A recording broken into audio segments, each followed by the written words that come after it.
guess you could say, the basic premise, as it were, of the thinking now occurring, the notion that there is essentially a new form of thought. Basic notion is that that is the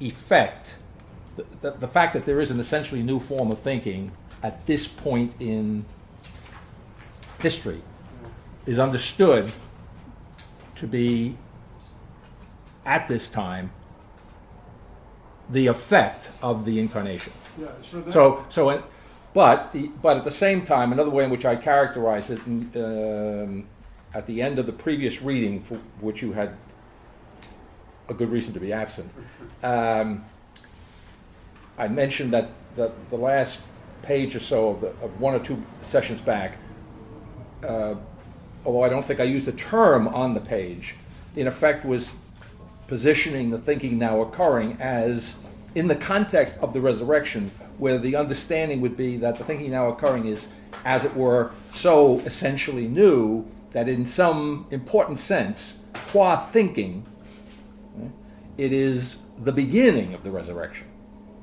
And so it's not that the resurrection is not. All right. Now, of course, we have two different meanings of resurrection too, theologically, right? You have the resurrection of Jesus from the grave, and then you have the resurrection at the end of the world, which is understood by people like Paul to be essentially contained in Jesus' resurrection. In other words, his language would be that the resurrection of Christ is the first fruits of the general resurrection. Okay, so I'm not sure which resurrection you were referring to, but resurrection comes into the thinking now occurring in the latter sense, that is, in the sense of the general resurrection that's understood to occur at the end of the world, to the extent to which this thinking is, as it were, qua thinking, actually closer to the end of the world, if I could put it that way. To that extent, it anticipates in its form the resurrection. In some sense, therefore, importantly, it is understood to be the beginning of that resurrection to come. Does that mean that Christ's resurrection was a metaphor for? No. It just means that whatever. No, it doesn't. I don't think Paul would buy the notion of metaphor. I mean, there's a reality. Paul understands in another context that we discussed, I guess in Novitas Mundi, although it comes up again here, that the schema of this world, says Paul, is passing away. The schema of the world was passing away as a consequence of the incarnation and the resurrection. All right, so the world. So it's not just a metaphor for Paul. In other words, there was a real change in reality. The thinking now occurring, as it were, if that's a question of agreeing or not, agrees with that. It understands that change in reality to follow the form of the created world, which is a temporal spatial form, and therefore the change in reality, the full realization of that change takes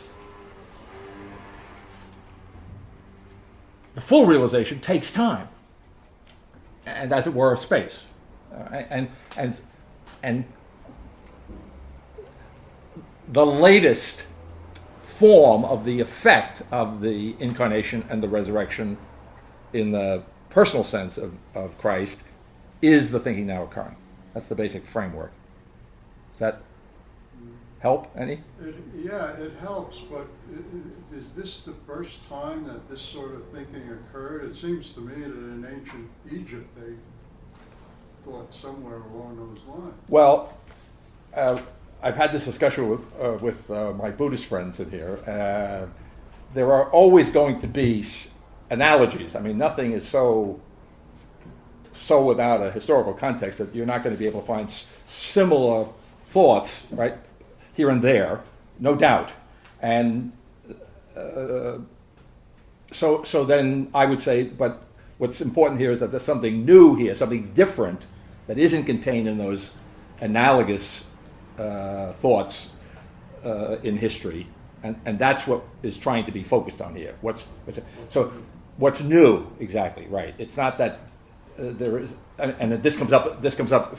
Forgetting ancient Egypt or the Far East, just think of the history of thought. It's the same problem. It's another right. In other words, this is This is not out of the context of Hegel and Kant and Aquinas. In other words, so there are points of contact, important points of contact, if you want to, in a certain sense, positive points of contact, without which this thinking wouldn't be occurring.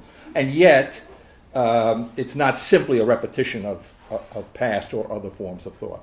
Okay? So the new or the different, the essentially new or the essentially different, is what we're trying to bring out, which is perhaps not easy to do, but that's the project, as it were. Yeah. Where does Paul say that about the schema being? I don't know. I think it's in Corinthians. Corinthians? It's right. It's Corinthians. I quote it in Novitas Mundi, so you could. That's what that is. You could check. I don't use the as Chuck pointed out in the translation. I take a kind of philosophical license or poetic license with the translation. Right. But the Greek, which is there with the English, the Greek you'll find schema in it, and the schema. In fact, we had the discussion because it came out in the substance of that particular Right. appendix. Okay. Any other questions for openers? Okay.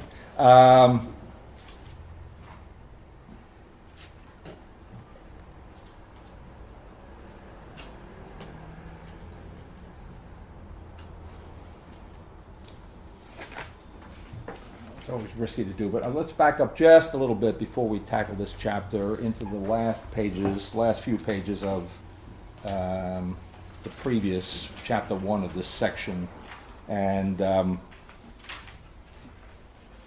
a page which we got to only by reference to the brackets and the parentheses last time, but not to the substance of it. Page 106.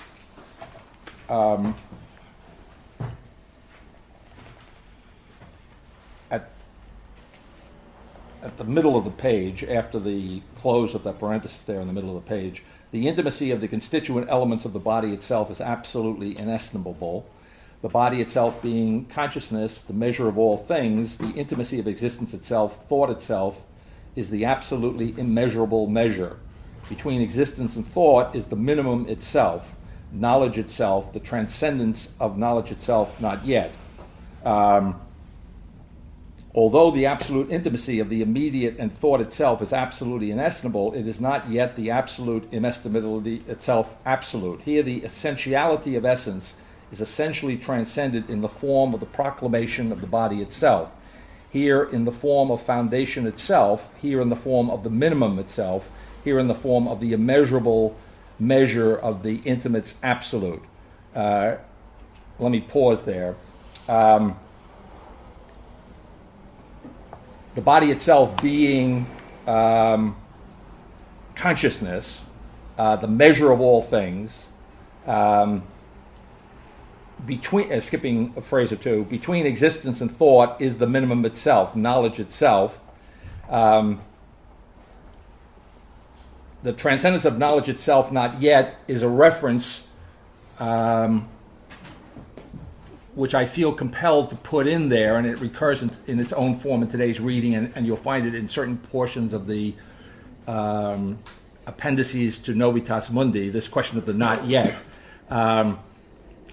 It actually has reference to the fact, it's the obverse of the notion that the thinking now occurring is related to, it's understood in the context of the general resurrection, the resurrection at the end of the world, but qua beginning, it is not yet the full absolute realization of that notion of the resurrection, right? But it is the beginning of it, right? So when you see these references to the not yet, which gets a little tangled up, okay, that's what's attempting to be related in the negative to what now is relative to past thinking, a kind of pure positivity, a kind of perfectly positive grasp of transcendence of the world or of the object.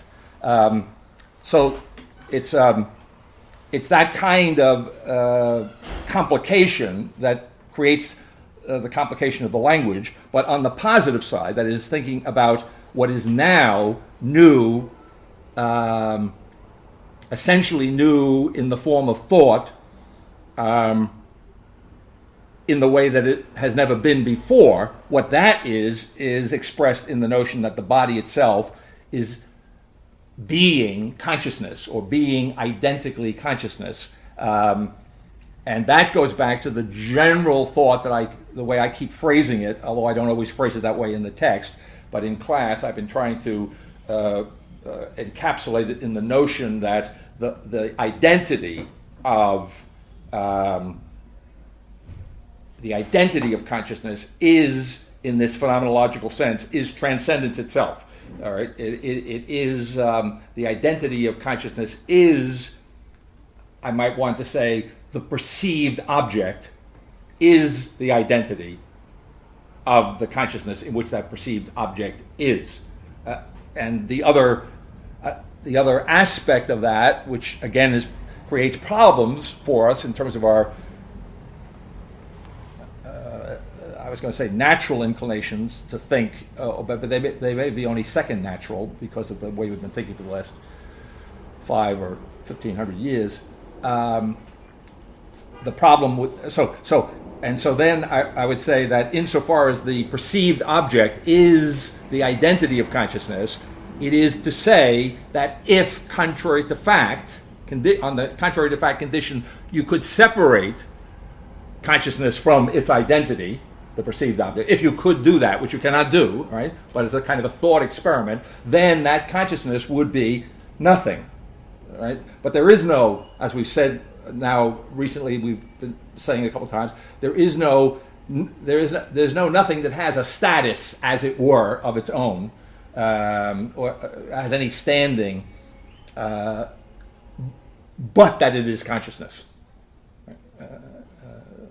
Okay. That passage, the word elements, the constituent elements of the body. Right. What exactly does that refer to? Does that refer to the multiplicity of existence? Yeah. Yes. Yeah. If I'm hearing you right, I would say yes. But I mean, yeah. I wasn't That's sure right. whether you meant that or whether you meant all of these different terms which are set into equivalence.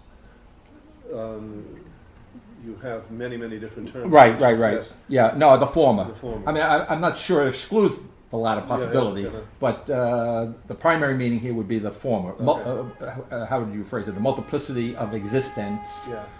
And you could probably do that with a CE or a TS. Well, you wouldn't have multiplicity of existence. Well, it's all right. It would be Whatever. right. Yeah, Be redundant. right. Is that what you want to say? Yeah. Okay. And that notion is hit again.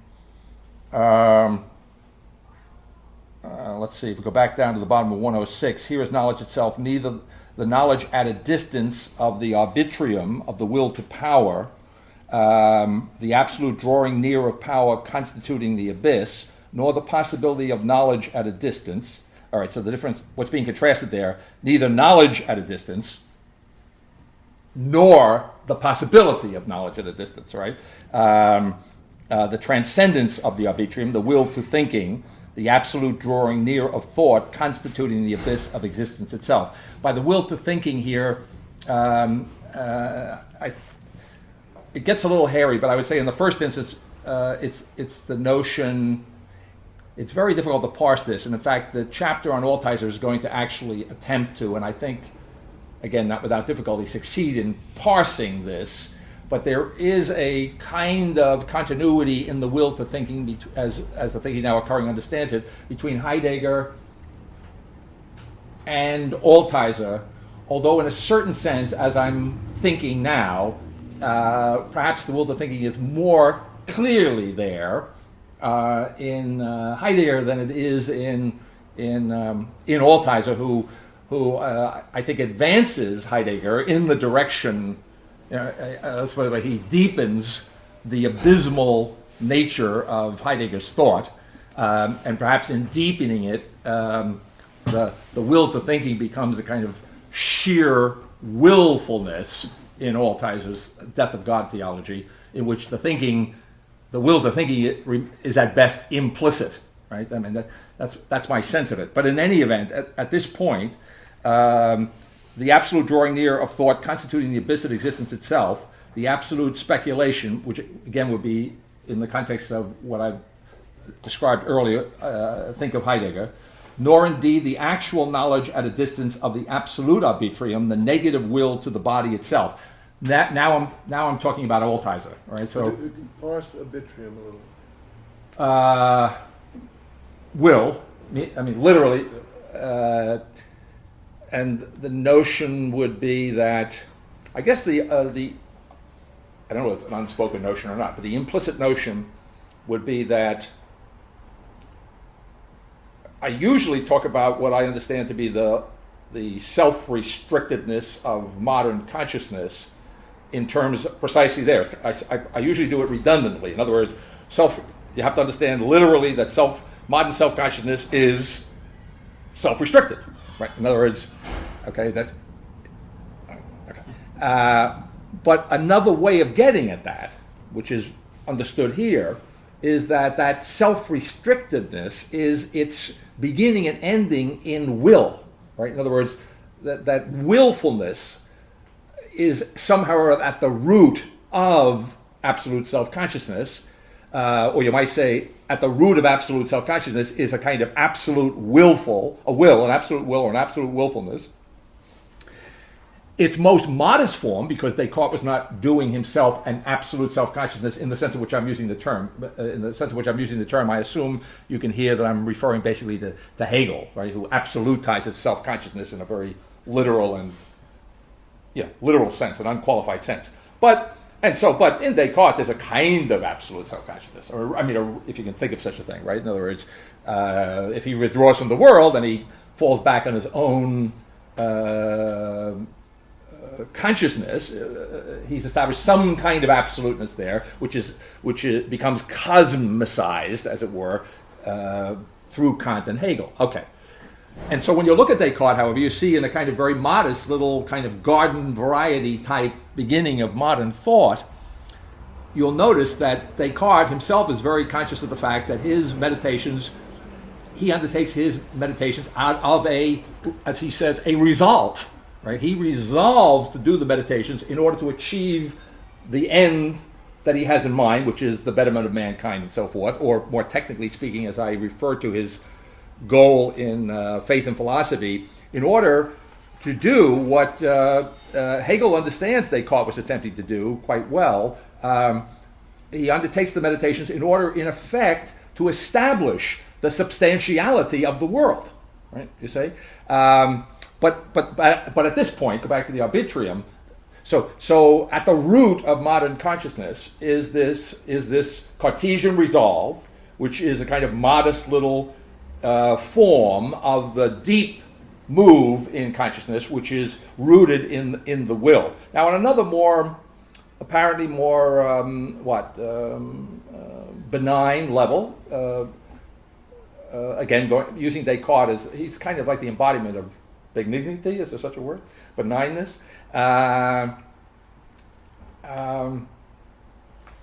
We were discussing, I guess, in the spring, the positive aspect of modern thought is that it has this project, which in a certain sense is at least implicitly, well, you could say the modern project on every level. I mean, really, where else in the world but in the West is the equality of women even an issue? Right? I mean, if it is anywhere an issue elsewhere in the world today, it's because of the spread of the values of Western civilization, it would seem. You say, or right? And where was it ever called into question as a legal matter that there should be such a thing as slavery? You see? Okay, so what I'm saying is that this modern world, of which we are the heirs, and of which the world is becoming, but not without a lot of pain, right? Not a lot of pain. We are the heirs of this modernity, and the world, in some sense, is the heir of this modernity, and it is revolutionary. I mean, this is one of the great things about Althuser's view, which is so right? That modern consciousness is radically, I can say this speaking for Althuser, it's radically revolutionary. All right. So in other words, the political revolutions are just a consequence of the spiritual intellectual revolution that modernity is. I'm getting a little ahead of myself, but it's all relevant. So there's an intention here, and there's not just, I mean, they have that ambiguity of intentionality, right? There's not only an intentional consciousness in the sense of a consciousness that understands itself to be other than its object, or its object to be other than it, and in that sense intentional. And then there's the willful intentionality at the root of the whole project. But the will is in a certain sense, it's a good will. In other words, it means to improve, to better the world, or in a strictly philosophical sense, to clarify consciousness in order, presumably, as you see clearly in the case of Husserl's phenomenological project, in order what? In order to make a more effective, a more perfect science, which in turn has the old Cartesian goal. Remember, we said that Husserl's objection to Descartes didn't have to do with his project. It had to do with the way in which he implemented the project, right? And if anything, Husserl was trying to purify the Cartesian intentionality, and therefore, by implication, the result of that. Okay, so the will here is the crucial issue. And all right, so my critique, going back, I guess, to the spring, I think one way in which I put it briefly was that, well, okay, fine, but then if we put it in terms of an issue that came up in last time's reading, as good as that is, it nevertheless is probably inseparable, if it isn't the very embodiment of a certain kind of impatience, right? In other words, man taking it upon himself, you see, to implement, as it were, to save the world. Okay? Now, I don't know whether metaphor is the right word here. I think better than metaphor, because that can suggest something. A metaphor can suggest a kind of unreality, but this metaphor is much more like the Thomistic notion of an analogy, right? An analogy of being, right? So it's a metaphor that is the metaphor of being itself in some sense that's going on here. And so I was going to say, if I can remember what I was going to say,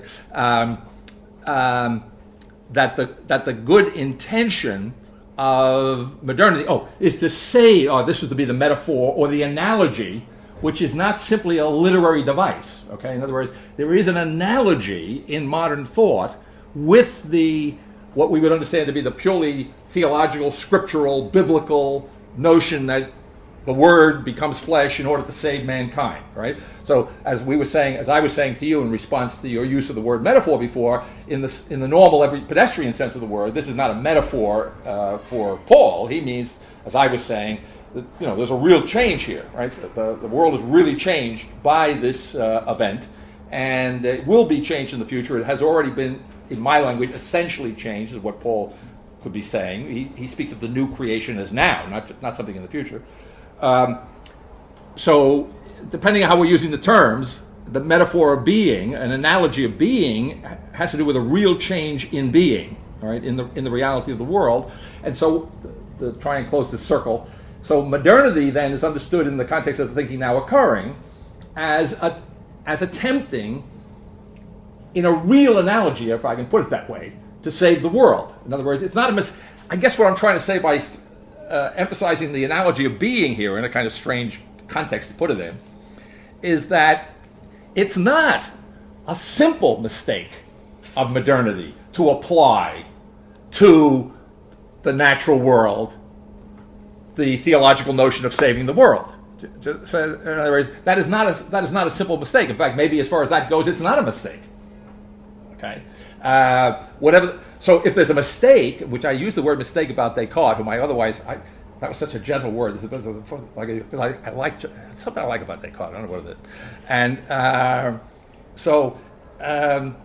if there's a mistake, the mistake is not taking the analogy of being seriously. We could say, you see, that in a certain way, on many levels, Descartes, without making, probably naturally, without thinking much about it, because he had other things to do. But the way in which he went about things, in effect, Descartes was taking quite seriously the analogy of being in Thomas. And taking quite seriously Thomas's reforming of shape of consciousness. I mean, he took that, as it were, as a given, even more given than the givenness that's running through the Heideggerian thing here today. He took it as something to be given. He didn't think about it. He didn't think about it. He had it. That was his. That was where he was at, and he wanted to run with it. Okay, so he was kind of running with the analogy of being, and therefore, in that respect, he was on firm ground. He was on good ground. Okay, so where would the mistake be, as I characterize it in Novitas Mundi, in the context of the arbitrium? The mistake, to the extent to which it is a mistake. In fact, I raised this issue with you last time, and you couldn't help me out here. But I mean, the great thing about the Old Testament is that God keeps turning these mistakes to very good use, right? I mean, it's a recurrent theme. All right, so I have to be very careful here when we say that Descartes made a mistake or modernity is mistaken. It's not to say that it's a fruitless mistake, that the mistake is fruitless, or that Providence is not able to deal with these mistakes. Maybe anticipate them, for all I know. I mean, I don't want to get too far off the topic, but I want to defang a little bit the word mistake. All right, I want to say a mistake can be a mistake, and it can be very productive. And I happen to know that because I make a lot of them. I mean, intellectually, by the time you get the right answer, you've made so many mistakes, right? And yet, making a certain series of mistakes oftentimes leads you, right? Which goes back to your question at the tail end of class there, after the bell rang, about error, and which relates to what we'll get to later, the difference between truth and falsity and so forth and so on, right? So, in a certain sense, if I'm talking about a defanging of mistake, I'm also in a sense talking about another way of putting it, a defanging of error. But I don't want to get into that as a separate issue. All right, so if there is a mistake in modern consciousness, it would be tied in with the self-restrictedness of the project, the principled self-restrictedness, the self-centeredness of the project. Again, in no pejorative sense, right? In a simply objective sense, the self-restrictedness of it, or since I've made that connection, the foundation in the will, all right,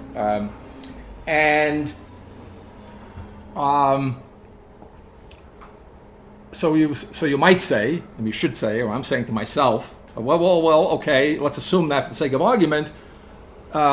What is on that point? What is it that the thinking now occurring is that isn't that?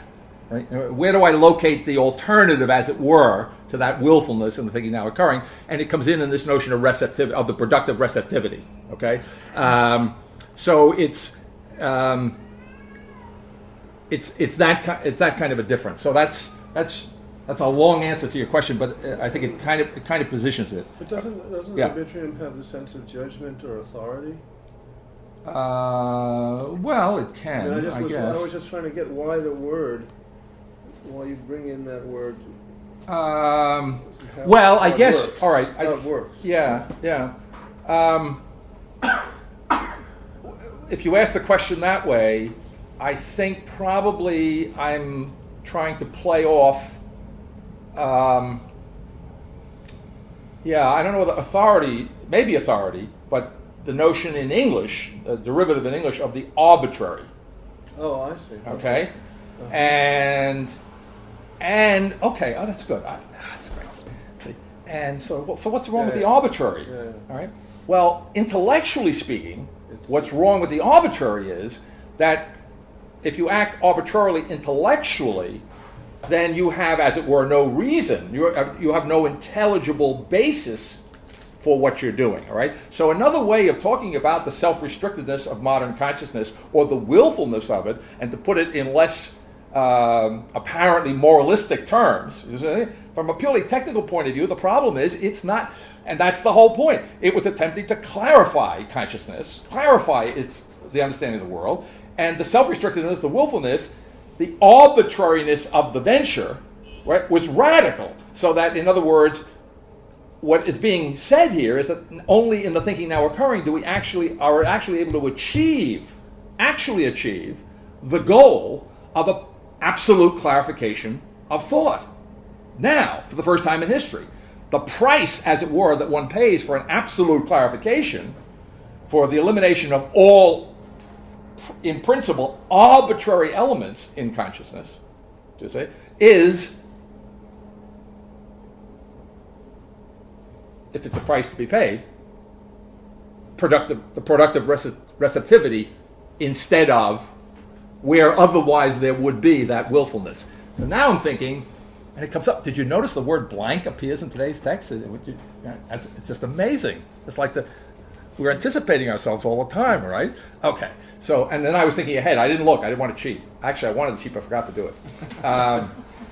But I'm pretty sure that when we get to I guess the next major section where a lot of time is spent on Derrida, I was thinking, I think in one of the long footnotes there's a big thing about Derrida and the blank. Well, there's all sorts of anticipation. Yeah, okay. Now, but I want to see what. Oh, but the reason I'm anticipating it in today's assignment again is because it's very relevant here. In other words, if it's arbitrary, you say, then there's a blank. There's something missing. Waltraud asked last time about something we never got directly attended to: the gap in motion. Right. So it's the notion. It has a. See, they're not. Some of these terms are pretty much simply interchangeable. Some of them are a little more complicatedly interchangeable. But the gap in motion is like. I was thinking about this, and I said, well, the gap in motion. What would be a gap in motion? Well, the gap in motion would be to stop moving. It'd be. Or it would be a piece of, depending how you're looking at motion, right? Or it could be a piece of motion that's missing. Just say it could be a break, something missing, or it could be a stop. But what I want to say is that it comes to the same thing in the context of thinking now occurring. At the deepest level, if you do not, after 500 years, succeed in the clarification of consciousness due to an irreducible foundation in the arbitrary, in the arbitrium, in a will, as opposed to intellect, right, or as distinguished from it, it's the same thing as to halt the motion, right? It's to have a motion that is still like the motion of Aristotle in its own way, kind of an alternative, alternates with the notion of rest. Or to go to one of the issues which I tread very gingerly here, the question of time and eternity. You say one of the things that makes the thinking now occurring perhaps difficult, although I don't spend a lot of time on the eternity aspect of it, but it really is the overcoming of that, just as it's the overcoming of this distinction between time and eternity, which is classical and traditional, both. So it's the overcoming of the distinction between rest and motion, right? So when I speak of motion itself, which I do in the appendices and which comes up again, I guess in today's reading, where I'm talking about change and time itself and so forth, the difficult aspect of that to get one's mind around could be, I don't know if it's made any less difficult, but one way to think about it, it's a motion that has no gaps. It's a notion of motion that is not dependent upon its opposite, to say, which is, as it were, perfect in its realization. So not stopping, not having something missing. It's so put all that positively. It's the completeness of things in consciousness, right? And that completeness is.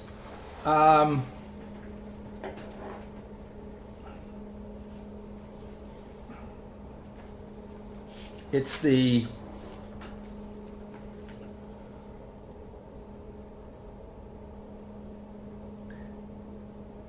the notion of the. In fact, I think at the beginning of today's assignment, since we were speaking about, you anticipated that question too, in a way, the maximum and the minimum, right? It's the notion that the minimum. There's no What I say at the beginning of today's assignment is that there's no maximum beyond, or apart from, or different than, in some sense, the minimum, right? And in that sense, there's an identification. So I was trying to think of what the general principle here was that's underlying all of these specifics. And I do use somewhere in the earlier part of the text the phrase, although I don't think I expanded it in the way in which I want to apply it here. I use the term an absolute repetition of existence itself. And I was thinking how could we get our minds around what is trying to be said there that would kind of answer a lot of the questions in other areas of the text. And I think it's the notion that repetition suggests what? It suggests some kind of distinction, some kind. If something repeats, all right. I'm going to use language which is kind of anathematized in the text, but just to approach it. If something repeats, you say the same thing happens. Let's say. All right? Now, I don't like same because same suggests again the kind of alteration between the same and the different. So I would like to substitute and do in effect in the text. Substitute where you would be tempted to say the same. Substitute the notion of identity. But identity doesn't have the same. It's terrible. Doesn't have the identical connotation as same. Okay. So a repetition. If something repeats or anything is repeated, there's an identity factor, right? On the other hand, the fact that there's a repetition of the identical thing is a difference, right? Okay. Now, if you have, all right, so, and I want to say that, well, certainly for openers, that difference is the core of intelligibility. Okay, so in the Aristotelian notion of species, the philosophical notion of species in general, or form in general, or of essence, right? Where I have no essence, where I have no form, I have no species. I have no thought. I have nothing to think about. There really is no. All right. So difference is critical to thinking, but hitherto, now I have to be careful here. I want to give Hegel his credit here. Hegel has a notion by which he means to bring together identity and difference, which becomes a theme in Heidegger too, right? And Hegel's way of bringing together identity and difference is through the dialectical movement, the dialectical process of thought. So when I speak of the absolute repetition of existence itself, I guess now I'm going to speak a little loosely, but I think this is the flavor of it. And we can always take it back. It's as if existence itself is doing thought the favor of thoughts not having to go through this dialectical process. Existence itself is going to do the repetition, the absolute repetition, right? As the content of a thought which otherwise would be nothing, right? But which is therefore. So in other words, the intimacy of the identity and the difference in existence itself, in an essentially new form of consciousness, that intimacy is, I want to say, absolutely unconditionally absolute. Right? Why go through all this bother, though? In other words, why the difficulty? Because it's the flip side of the non-arbitrium root of the thinking now occurring. It's the flip side of the productive receptivity that what we have here is absolutely no lack of intelligibility.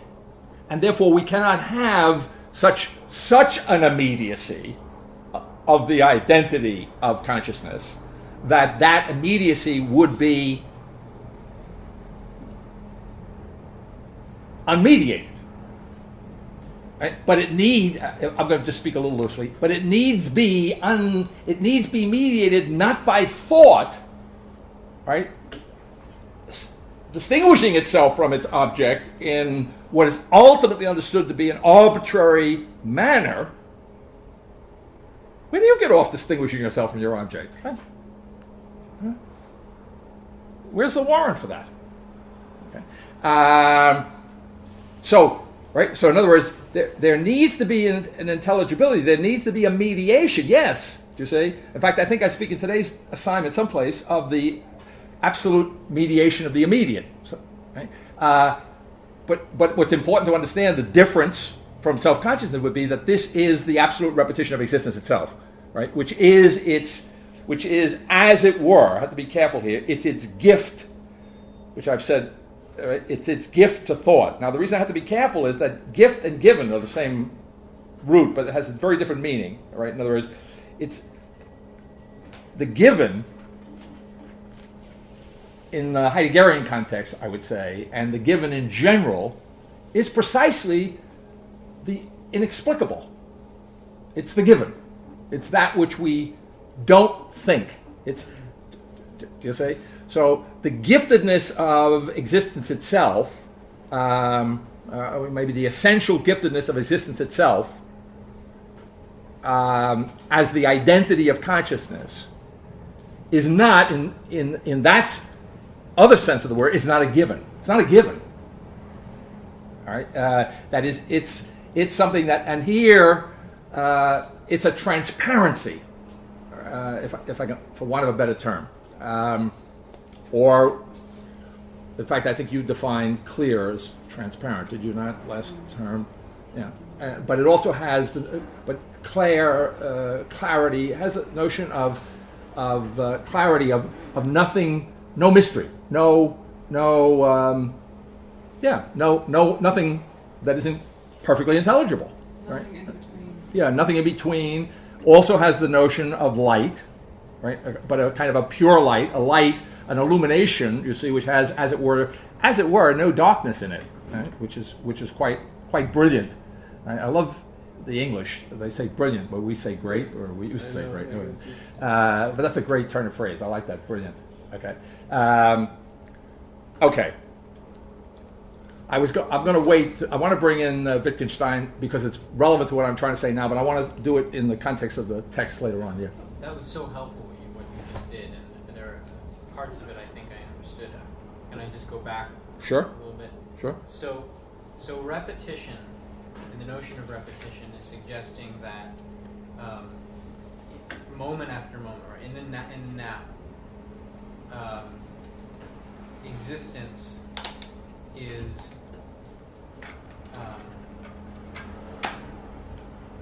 it's not the same thing. Right. Well, it sure ain't the same. Now, it may be identical. Right. It might be an identity. It might be identity is one of the other difficult notions. Perhaps is that, and this already happened, I think, at the end of Novitas Mundi, but it's taken for granted here that change itself, or change itself. In fact, okay, I can do. I'm a little pedantic when it comes to the way I phrase things, which as you can tell from reading the text. I could say change is identity. Okay. I can also say that change is change itself, and I could also say, talking about substitutions. All right, so change is identity. I could say that. So obviously, I'm saying in traditional terms, change is not a threat to identity, because identity is change. Okay. I can say change is change itself, and then I can say, I sacrifice a little context here, but to make the point vivid, I can say change itself is identity. Right? It's not a complete statement when I say that, but I can make it a complete statement, for example, in a number of ways. For example, by saying that existence is the identity, or is the change itself, which is identity. I could do that. Existence is the change itself that is identity. Existence is the change itself that is identity. Now, how is that new? Because this analysis of existence as involving this kind of repetition with the problematic of same and identity would have been perfectly clear to any occasionalist thinker from the Middle Ages, whether it's Islamic or Cartesian or Buddhist, in which exactly this noticing that in order to have the identity of an object be the same as itself over the smallest fragment of time, there has to be both an element of absolute difference and absolute sameness. So how is this? Well, I don't think it's. Now is you've it- reintroduced the term sameness here, so I'm not Well, sure. but I'm not sure. identity- Maybe we identity- are talking about the same thing. Pardon me. Well, But I'm not sure we are talking Well, about. we're talking about something that is essentially problematic, and then from your point of view, only becomes completely intelligible now. But I'm not seeing how the problematic has changed. Okay. Well. if I'm Right. if we talked about it historically and absolutely, this object, Right. From one instant to the next, Mhm. requires an identity, and it requires a difference. It is not its condition of a microsecond ago is absolutely gone, and its condition of its being itself over that disappearance and reoccurrence or repetition must involve some kind of an identity. And the problematic of that, how to think that, is perfectly understandable at any point in history when one raised the question. And the evidence of that is that you have occasionalist thinkers in all of these different contexts.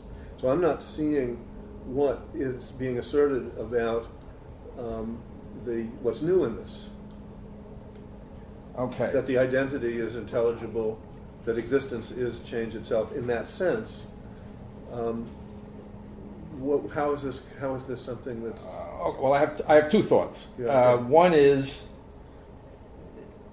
what the difference would be would have to relate to the difference between the notion of identity, where identity can be understood as being the same as itself or whatever, right? And a notion of identity where identity does not imply any sameness, where identity is. It's not identity and difference. The thing is both identical and different, but its identity is completely without sameness. Its identity is It's difference. so it's the locomotive? Well, I don't know why you say that, but I would say where there's no gap in motion, Yeah. there's no lack of energy, Yeah. right? So energy, Or as I say someplace in one of energy the is time. appendices to Novitas Mundi, where there is no inertia. Yeah. Right. So it's that. Okay? And so there's a little. My insistence on getting rid of the sameness is critical to there being, if there is a difference, which I'm saying there is, it would be related to your question. The only And I have one other thought. Yeah, I had one other thought, yeah. which you'll have to help me out on the medieval occasionalist about. That intrinsic to this is that although it isn't always said, I don't know why it isn't always said, but it's said often enough so that we don't forget it, is this notion of beginning, or the notion of, which is recurrent for the first time. Okay, so the identity, which has no sameness about it at all, right, which is therefore in a certain way not really to be distinguished from difference,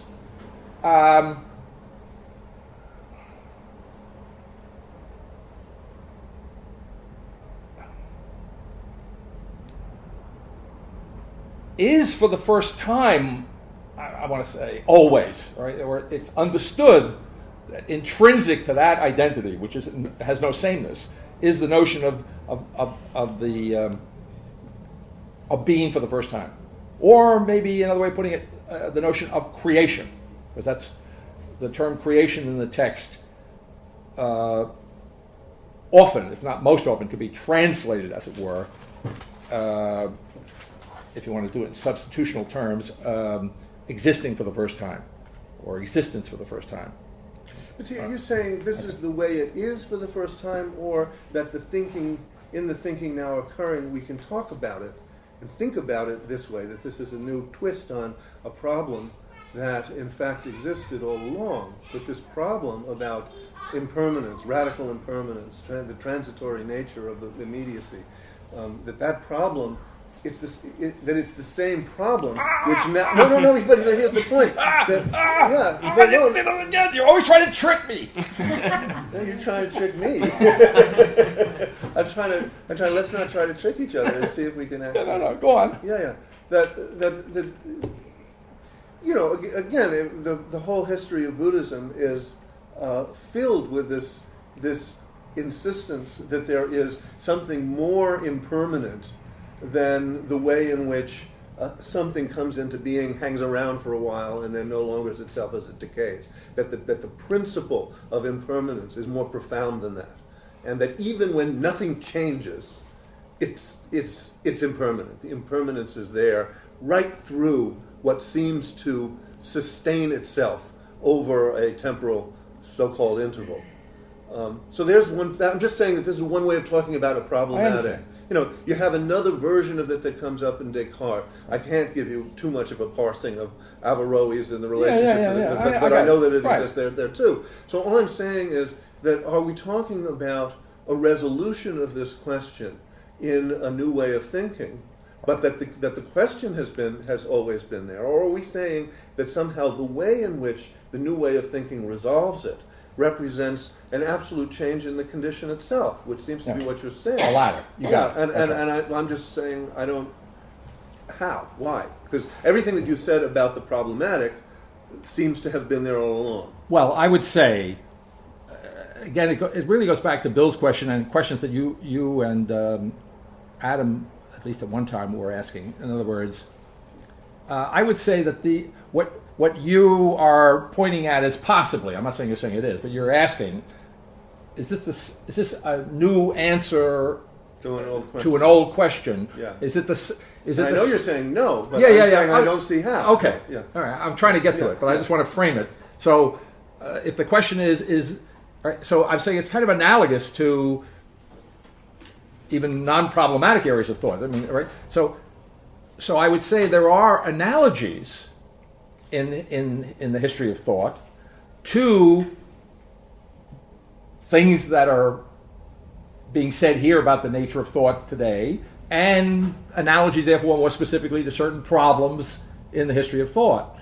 But it's not the same problem, not only because there's no sameness in the thinking now occurring, not only, as it were, because of that, but because if you take seriously the notion of the thinking now occurring is essentially the notion that we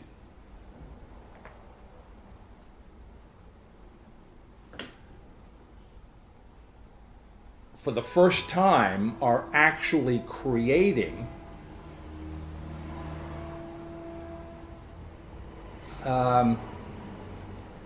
then the so-called traditional problem is only similar to the problem that is, as it were, answered in this thinking. In other words, this thinking cannot. It's like a benign Midas touch.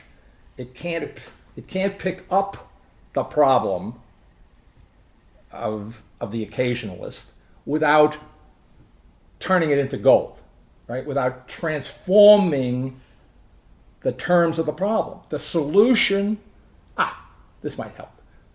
It reminds me of the transformation of the schema, right? Of the machination into the foundation. It can't pick up the problem, can't touch the problem without transforming the problem, right? And the transformation of the problem is the solution of what otherwise would be or was the problem. Well, we call it a problem, and that's in a little sense that makes it, that gives you something that makes it so that the question that I was actually asking disappears.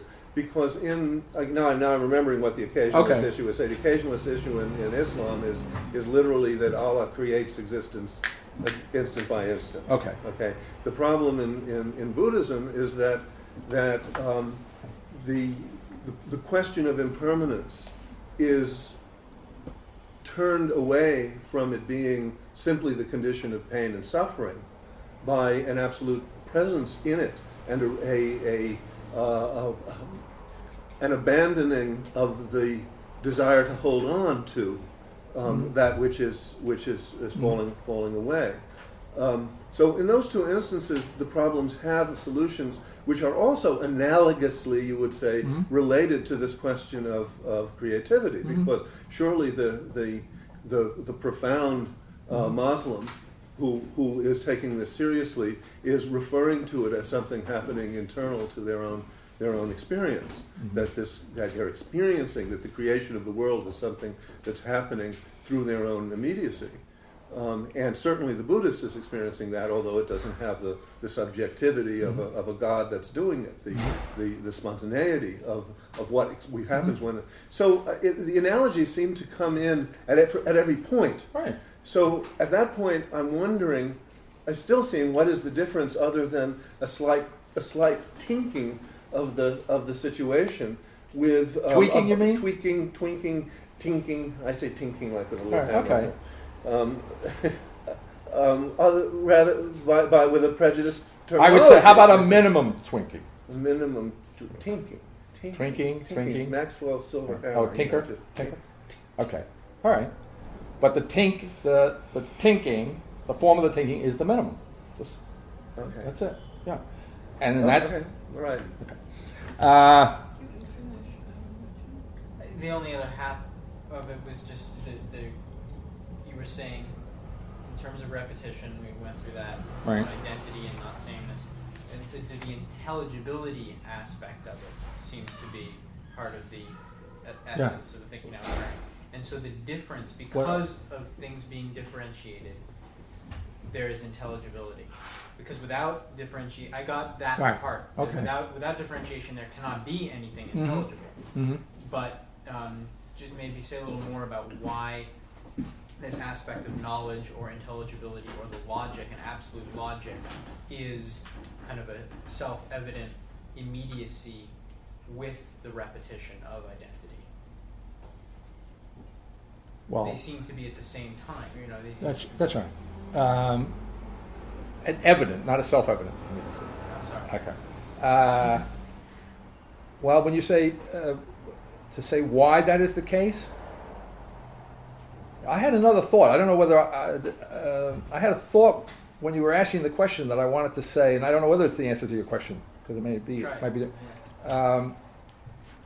Because I think this thing started with I think this particular section of the conversation started with this question of same, different identity, right? I think. Maybe not. With absolute repetition. Absolutely. Yeah. Right. Okay.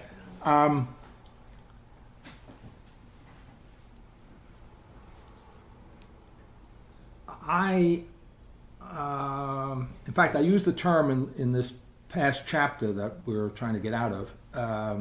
Speaking of Altizer, I identify his thinking as Christ dread. Oh, that's where you're picking him. I thought it was Kierkegaard or something. No, and now because Tom is a theologian, self-avowed, self-restricted. He's a theologian. He's not a philosopher. Right? Okay. So, however, the thinking now occurring it's not phased by those boundary lines, right? Okay. So, I thought of that phrase. I didn't think that phrase directly when I was listening to you and trying to anticipate answering your question. But now that I'm thinking about trying to answer your question, I see an analogy there. Because I was thinking that, I don't know whether this is the answer to your question, why, however you phrased it, why needs there to be a perfectly clear logic or something like that, along with this absolute repetition of existence as the identity of consciousness. I think it all goes back to what really triggered all this discussion was the notion of the arbitrium, right? The will and the gap in motion, the blank, the major blank in the posthume, as I call them, is the nothing. Okay, and I want to relate it to, and Heidegger, as far as this goes, would have no objection. I want to relate it to angst. Okay. So, if I would never ask this question, why do we need this logic, right? I mean, I wouldn't. But if I ask that question, The question. okay, Maybe, go on, maybe that's rephrase it. It's not so much why do we need it, Right? Or why is it's it? just why is it so? Why is it so that the absolute repetition of identity in the intangibility of the absolute now, why is that necessarily intelligibility?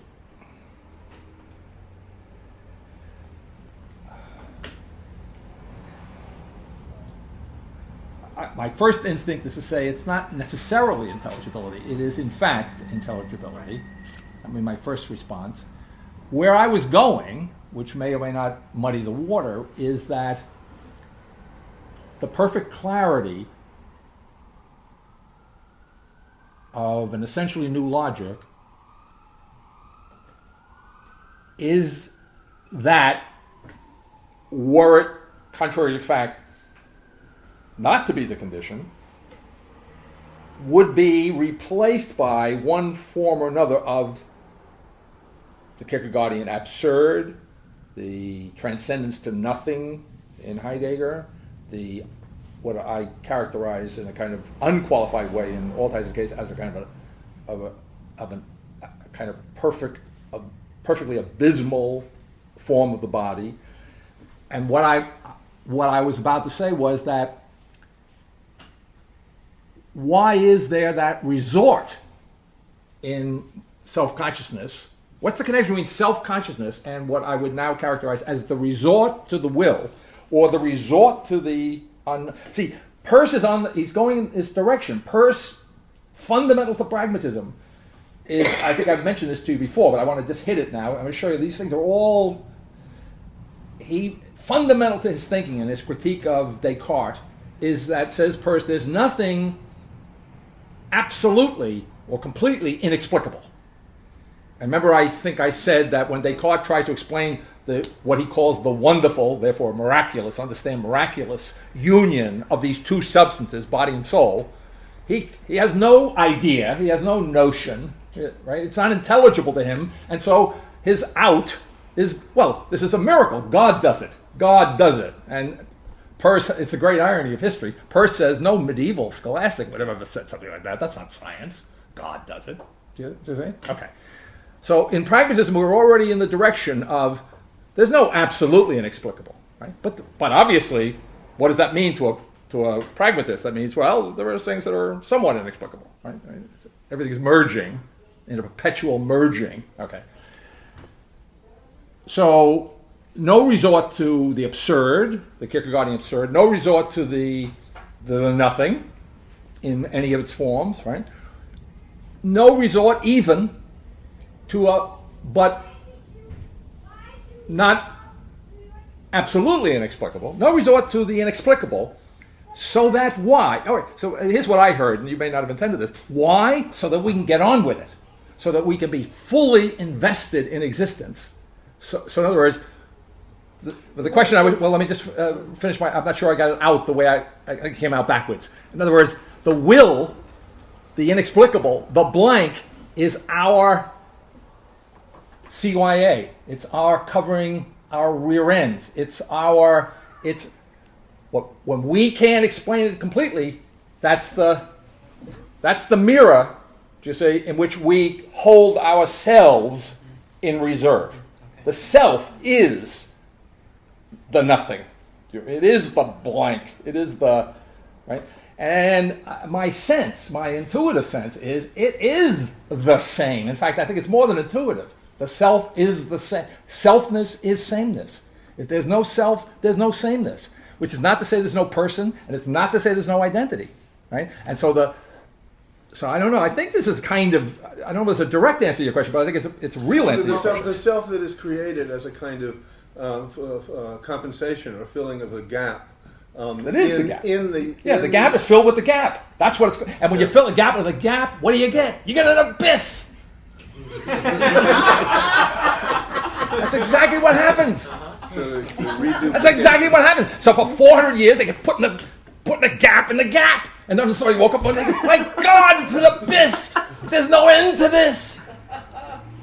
Well, I'm completely I'm completely with you on why we need that in order to get on with it. You know. And Well, if you ask, I could be very Cartesian and say, by the grace of God is the answer. I don't know. But there's still something that's troubling me about it all along. What I like about you, Chuck, is you're relentless. Go on. I'm relentless. I think you notice I don't come from the same side. I understand. I'm the last one to argue for ordinary reality. I mean, under normal circumstances, but here I am.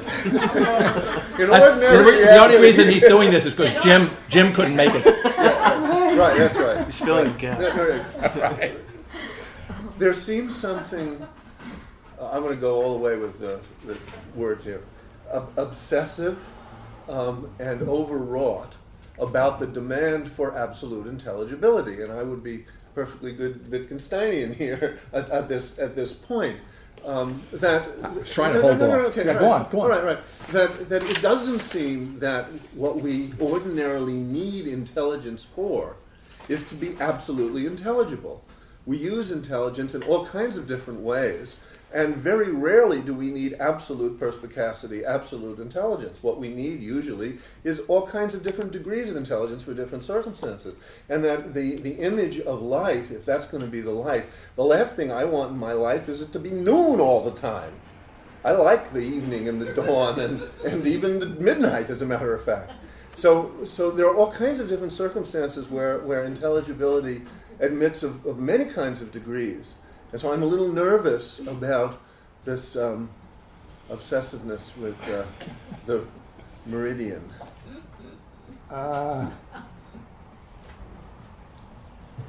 Well, Well, a lot of things. yeah. I mean, they're really, and I mean this seriously because But I do think it is the world of music and of poetry Yeah. and of intimacy between human beings and all kinds of social gradations in which not knowing everything about somebody is not a problem. If I have my ideal of a society is about Right. 100 people in which I know 3 or 4 of them really well, and about 50 of them by name and epithet, and then all kinds of degrees in between. I guess when you put it that way, I go back to my manna metaphor. That what's being said here, in order to make it conformable to your pedestrian aspirations, is that what you will know is not necessarily to have to know everything about everybody in the world, which would take up a lot of your time, so to speak, right? But that in any now, you will know neither more nor less than, as it were, you need to know about the other person. So it's not a question of x-raying them, but it's a question of your having the just right measure, of the knowledge in any context, in any situation, something like that. Right? So that here and now, I'm a little bit wary of it's an ambiguous thing, and in fact, there's an ambiguity in the text itself today, which I want to get to. The notion of need here, we have to go slow when we talk about it, right? Because it's. Let me cover that. That's a general point that came up in today's text. I speak of the absolute transcendence of necessity, or the transcendence of absolute necessity, and let's see.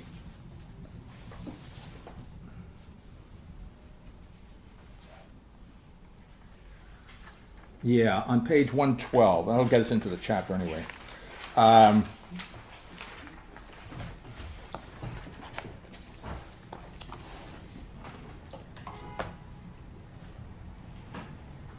112. I'm going to share that. Well, there's, on about the 7th line. Okay, you see it there? The absolute, Okay. the second absolute. All right, let's read that. There are a couple of things on this page that are worth thinking about. Dropping down there to the 6th line. The second absolute is the integral being itself of the first absolute, the minimum itself, precluding the presence of the totality of the absolute. Key word there, precluding the presence of it. Right? Now that's, again, a reference, in effect, to. There is some presence issue. There's an important presence issue, but the one in Heidegger. But this really is a reference to Altizer, precluding the presence of the totality of the absolute, precluding, that is, the total presence of the body, and that's an Altizerian phrase, the total presence. I don't know whether he puts it together with the body, but in effect, that's what he's talking about, right? He certainly uses the phrase total presence, i.e., of the second absolute, absolutely precluding the presence of an absolute necessity. All right. So now the context in which I'm saying, the first objection here is to the notion of the presence of an absolute necessity. Indeed, the second absolute, the existence of the minimum itself, is the transcendence of an absolute necessity.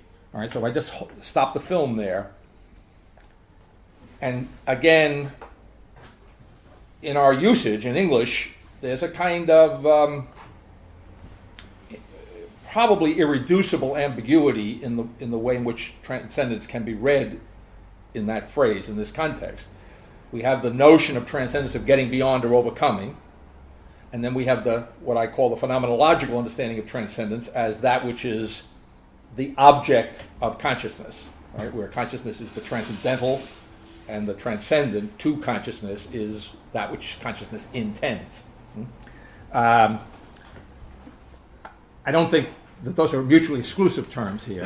I would say that in the first case, but that the primary meaning here would be the place to start. I would think is with the phenomenological meaning. All right, so that the notion here is that absolute necessity, the transcendence of absolute necessity,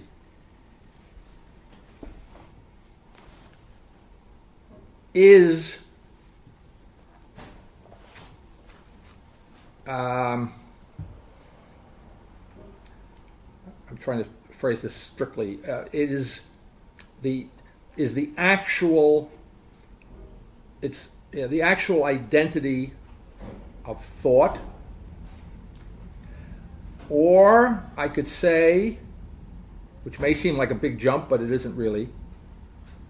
The transcendence of absolute necessity is the identity of personality. Now, I want to come back to this, but I want to bracket it just to give you, again, a historical context. Remember, I pointed out to you somewhere along the line, and we'll have reason, I think, in this text itself, before we're through, to probably come across Peirce saying it himself. But Peirce understands that a person is a general idea.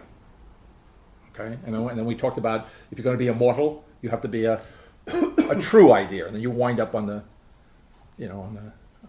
mosaic that is the ultimate ideal realization, at least, of the original potentiality. All right. So, if I put it in Peircean terms, the difference between pragmatism and the thinking now occurring is that a person is not a general idea. A person is a specific idea. Another way of putting it, a person, unlike a general, is, as it were, perfectly intelligible. See? Not potentially so. As a general idea remains to be seen. And it remains to be specified, you see. And we need a future for that. Okay? But a person as a specific idea, we don't need nothing needs to be added to that qua notion of person. Okay? All right. So now, why did I go into that? Because if the transcendence of absolute necessity is identical with a person, then absolute necessity has now become absolute transcendence, or has become transcendence absolutely, or it has become absolutely the person. So the continuing problem semantically, linguistically, however, language-wise, is that well, wait a minute. I thought we wanted to get beyond. I thought we were talking about someplace else in the text. You're talking about absolute freedom. In fact, I said somewhere in fact, I said in the thing I distributed last time, I have to give one to Bill.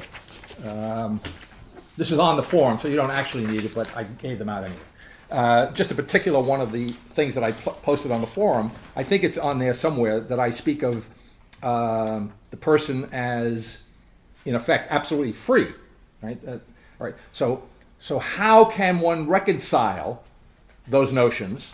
I mean, Hegel, in his own way, attempts to reconcile those notions. Right? In other words, Hegel, the issue of freedom and necessity goes right back to Kant.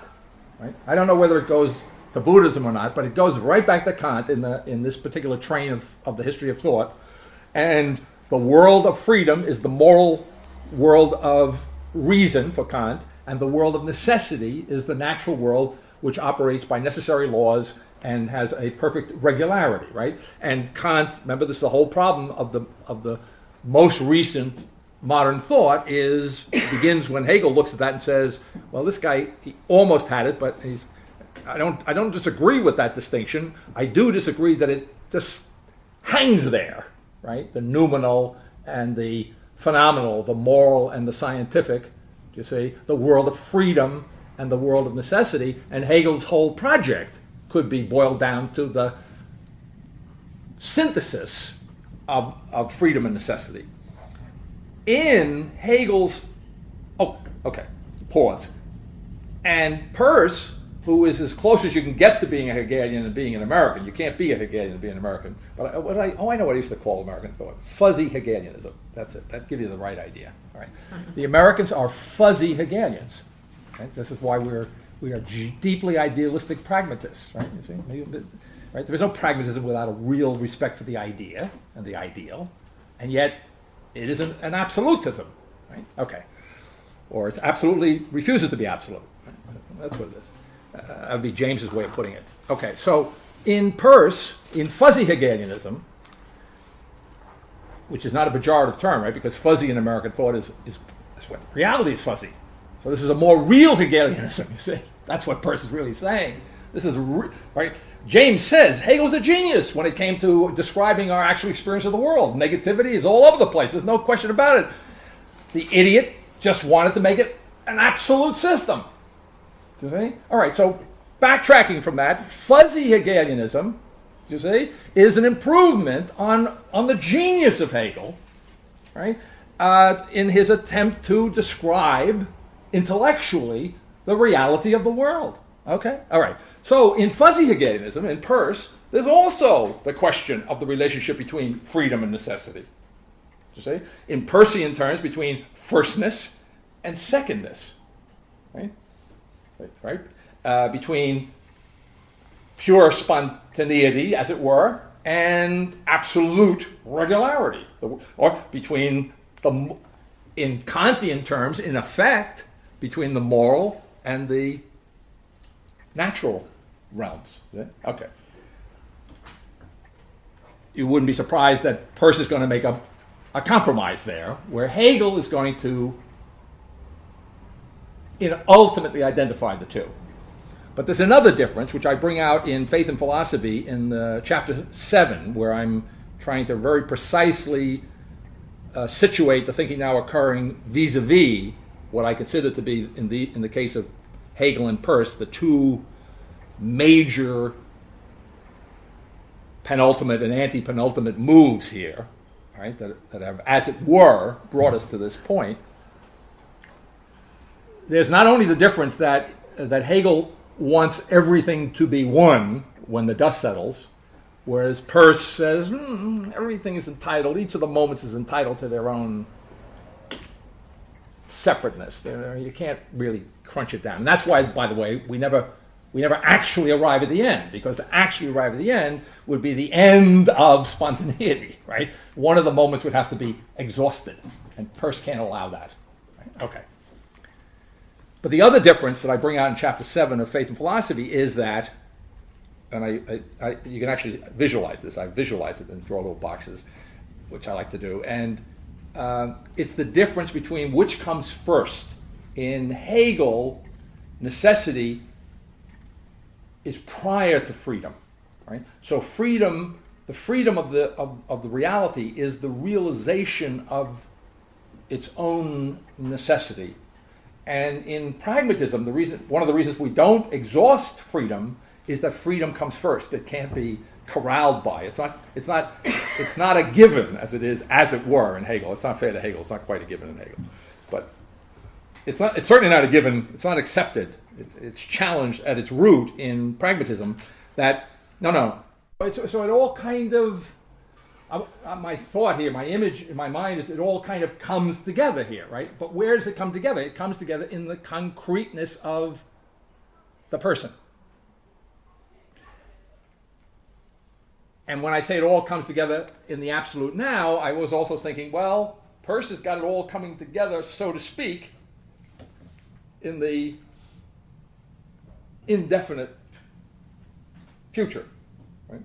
And just to anticipate the positioning of Altizer, which we're going to do in some detail when we get to his own chapter, so to speak, although he's playing here. Altizer's one of his 1990s phrases, somewhere, I forget which of the books this becomes the central phrase, is the absolute future. You see? And so what he is, when I say the thinking has sunk, he takes Heidegger down one step further, right, in a way. He blends, it's a beautiful blend of Nietzsche, I will see, and Heidegger. It's an original, I say a blend, not a mishmash, but it's a creative blending of Nietzsche's anti-intellect stance, to say, the postponement of thinking in Heidegger, right, as it were, and the postponement of the realization of the idea in American thought. Right, but if you had to say where does Altizer's theology get its ultimate warrant historically and substantively, its ultimate warrant comes from pragmatism. In other words, the ultimate warrant comes from the notion that the future is the place, as it were, right, in which ultimately reality is to be ultimately located or found. To say, and so to have an absolute future is kind of ironic, right? In other words, it's a kind of it's like the absolute blank. It's like the last refuge of absolute self-consciousness. Right? Okay, now all of that. All right, so this was a problem in my mind, which I'm assuming was at least potentially a problem in your mind. So that's why I spent this time on it, right? Because you can have certainly an apparent problem in reconciling these different notions, but in the concreteness of the person, we have an identity of freedom and necessity, which is not an ideal or potential identity. Right? All right. There were a couple of other things here. Yeah, sure. I had the question about you are introducing now the concept of quantum, right, that right. you haven't used before. Right. Number and measure becomes an important right, element, and I wondered whether you could say a bit more. Yeah, I certainly need to do going that. into numbers. Yeah.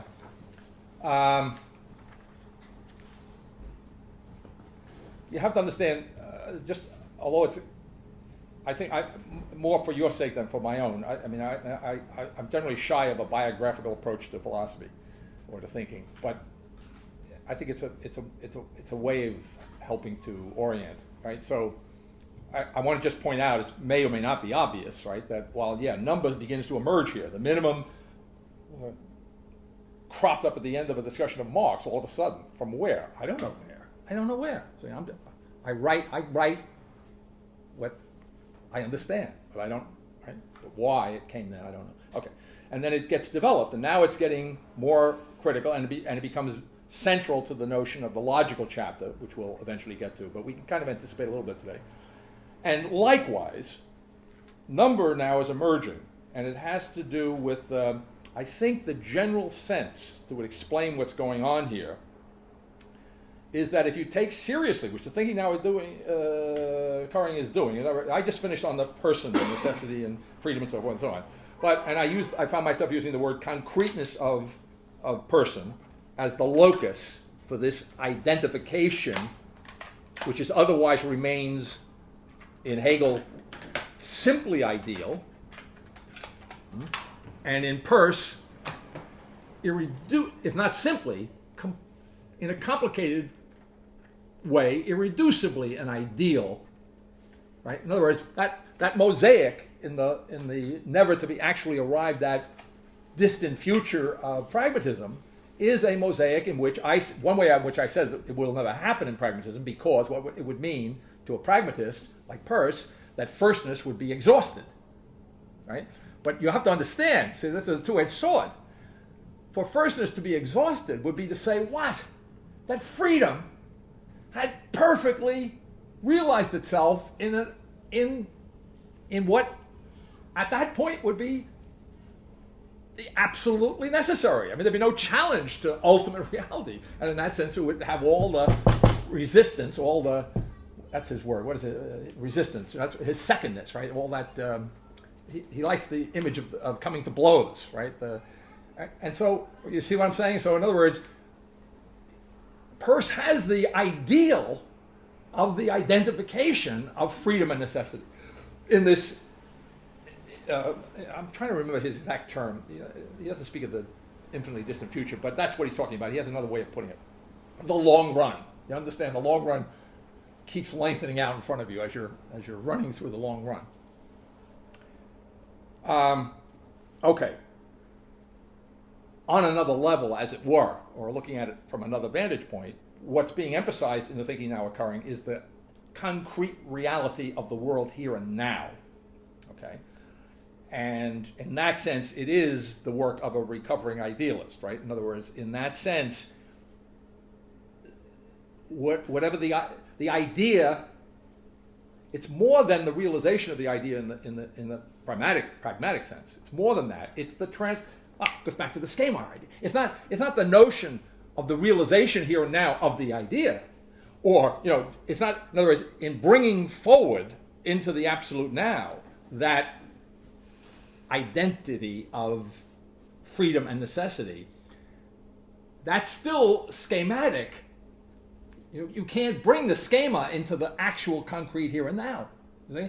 So if you're going to take the concrete here and now, as it were, instead of that blank, instead of that unreal, not absolutely explicable, you see, you're going to have to understand that the schema, what otherwise would be an ideal or idea or a schema, right, has been transformed into the actual reality here and now. That it is. So, existence. It's nothing but existence. You could say it's an idea but existence. I mean, it's not. It doesn't work as well, but it's the same idea, because the idea, in a certain sense, the idea as either unrealizable, all right, or as an abstraction from Descartes through Hegel, right, is the embodiment of the nothing. And the idea is, in that sense, the idea, as it's used in modern self-consciousness, I would say, is always, and this becomes very explicit in pragmatism, it's always generic. It's always a genus. It is never inherently a species, a specific, right? Which is maybe an awkward way of saying it. It's never perfectly intelligible. Right? Okay. So my sense of what's happening in the text is that the emergence of number, the other term that's characteristic of this chapter is the being of magnitude, which also could bear some parsing.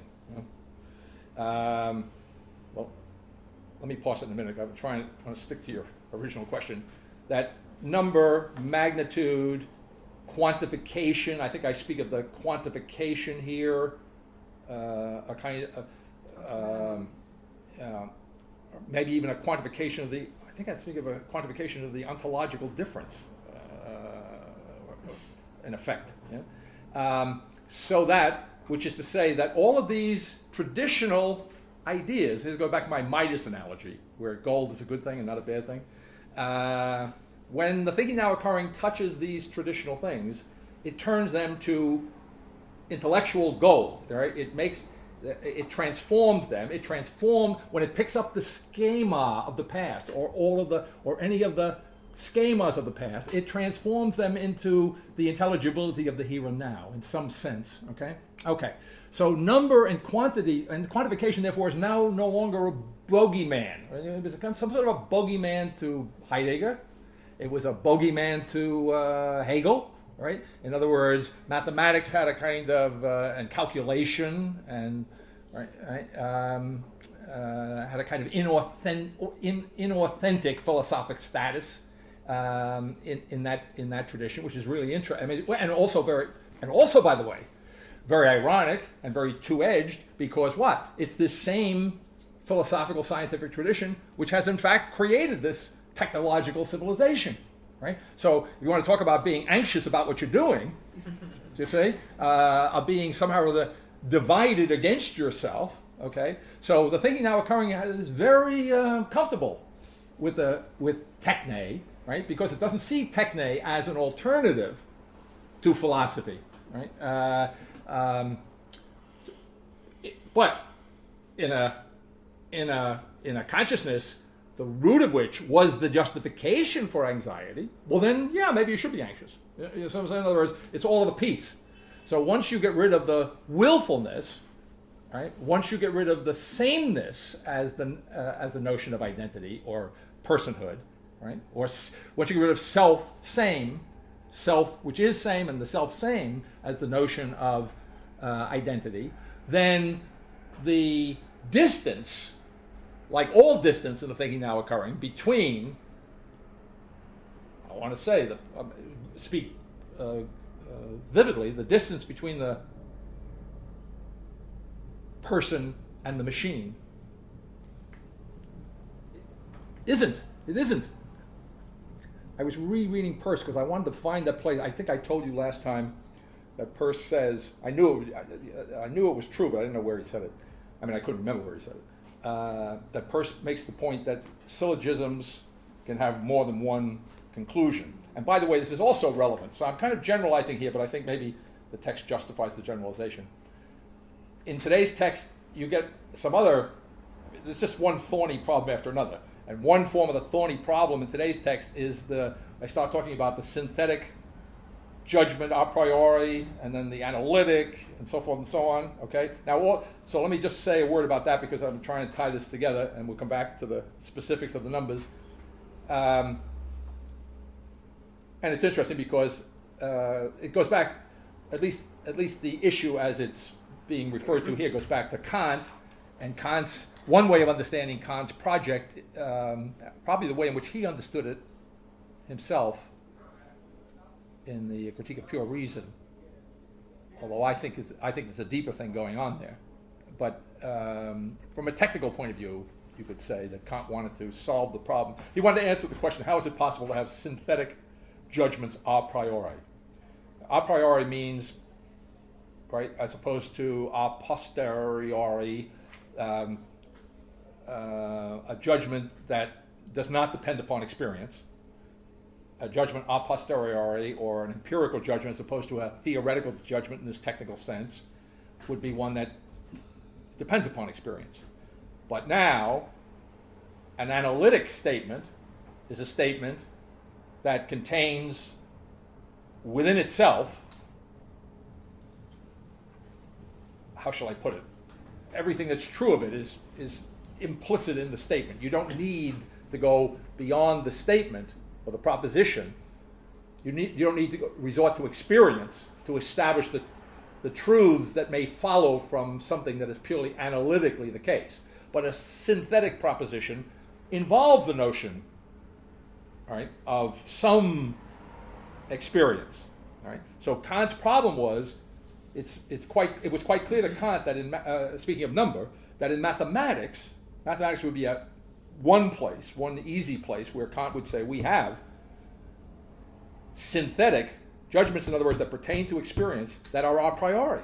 And how can we have, without experience, right? How can we, without ever going to the moon, make the whole series? Imagine the number of judgments that had to be made in order to get us up, fulfill Jack Kennedy's dream, right? So the question, how? Put it real simple. Why does this work? How is this possible, right? That we can, without experience, we can in effect anticipate experience, right? Okay. That was his problem. And his ultimate reconciliation was his dualism, right? And, okay. Then go back to Peirce. So now I'm looking up in Peirce. There is a providence of some sort, okay? Because I'm looking in Peirce. I'm not looking for synthetic analytic. I'm looking for where did he say that a syllogism has more than one conclusion. So I finally found a passage, thanks to a rare instance of a halfway decent index, okay? In the same passage, he's criticizing the traditional notion, and by the way, speaking of mechanics and freedom, right? The person and the machine, that's what triggered that. He says the traditional notion of logic, the reason, and he's challenging it, he's saying that a syllogism doesn't have just one conclusion because that's a mechanical notion of the way a syllogism operates. That's exactly what he says, okay? In the same breath, so to speak, same page, he also calls into question, which again, we're not going to be surprised from what we know of Peirce, right? Everything, if being and nothing merge, well, then you can believe that synthesis and analysis merge. There's no such sharp distinction for him. Good. Do you see? Okay? So he's just pulling the rug out from under. In other words, Kant it wasn't all Kant's fault, so to speak. In other words, he was part of a. In other words, see, Hegel looks at Kant, he says, boy, he's great. He's great. He's so close. But he couldn't put it together, right? Okay. But the reason Kant couldn't put it together, so to speak, is not because there was something wrong with him, right? That he was an heir of a tradition. In other words, he was making great strides, right? He was an heir of a tradition that had taken for granted this mechanical nature of the syllogism, which had taken for granted the distinction between synthesis and analysis. So it wasn't a personal shortcoming of his philosophy. It was what his philosophy didn't do, which you wouldn't even notice, so to speak, if you were Hegel or Peirce, if you didn't see how much he did do, and therefore, right, it's that kind of a thrust. Okay, so analogous to the concrete identity of necessity and freedom in the person in the thinking now occurring, analogously, the notion of synthesis, the identity of synthesis and analysis in the thinking now occurring, existentially identical. See? So now there's another strange phrase floating around in my head and in the conversation here, where I speak of in response to one of the questions I think that Chuck raised or it may not have been Chuck, it might have been Chuck, on the forum. I resorted, by way of using myself as an authority, to a phrase in Novitas Mundi which speaks of the synthesis of the fact.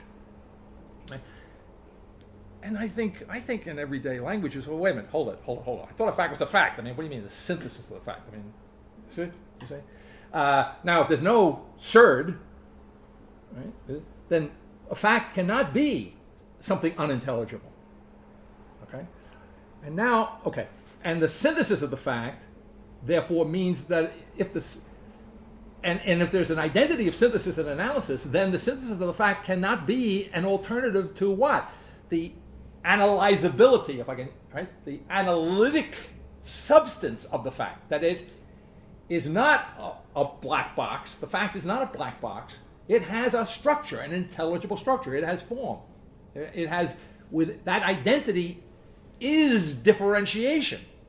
It is difference itself, is that identity. Or intelligibility itself is that identity. Right? So a fact is not something I can't explain in the thinking now occurring. A fact is something it's already explained by virtue of being a fact. Yeah, right. It's perfectly explainable, right? If I don't explain it, then maybe I have a shortcoming, right? But in principle, we're talking about the principle of the matter here, right? Right.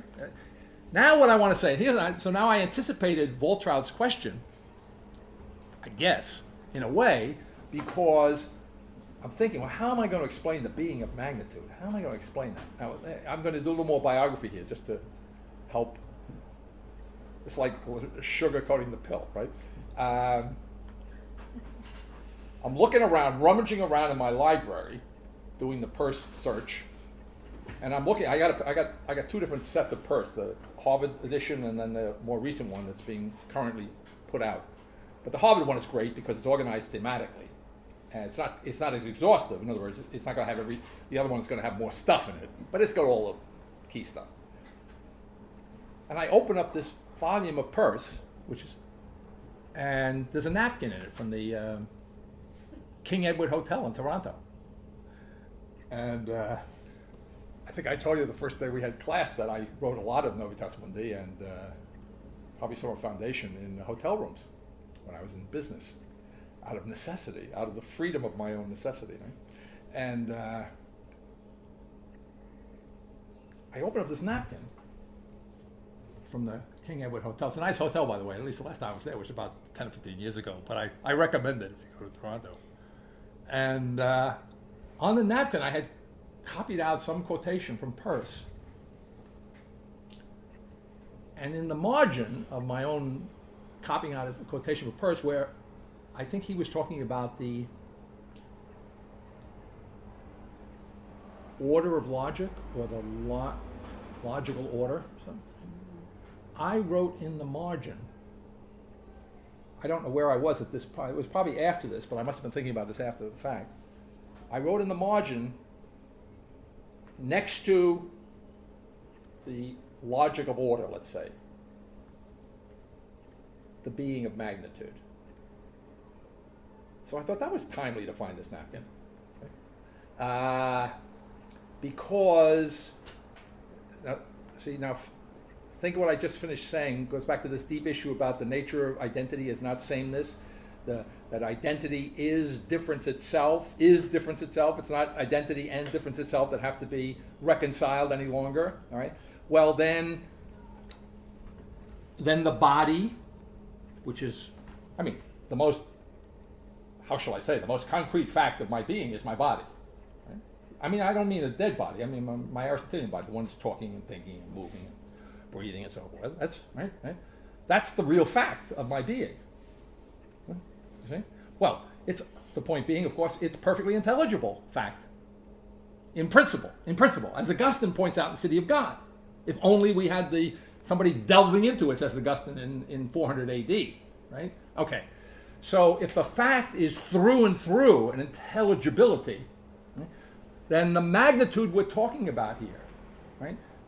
We have to back up a little bit and be careful. The magnitude here, well, first of all, magnitude I think connotes. Now, I didn't get to the dictionary on this one because I just took it for granted, but I shouldn't have. But magnitude, I think the connotation of magnitude is that something different than extension. There may be overlapping concepts, but magnitude, as the root goes to the notion of a kind of quality of greatness, right? And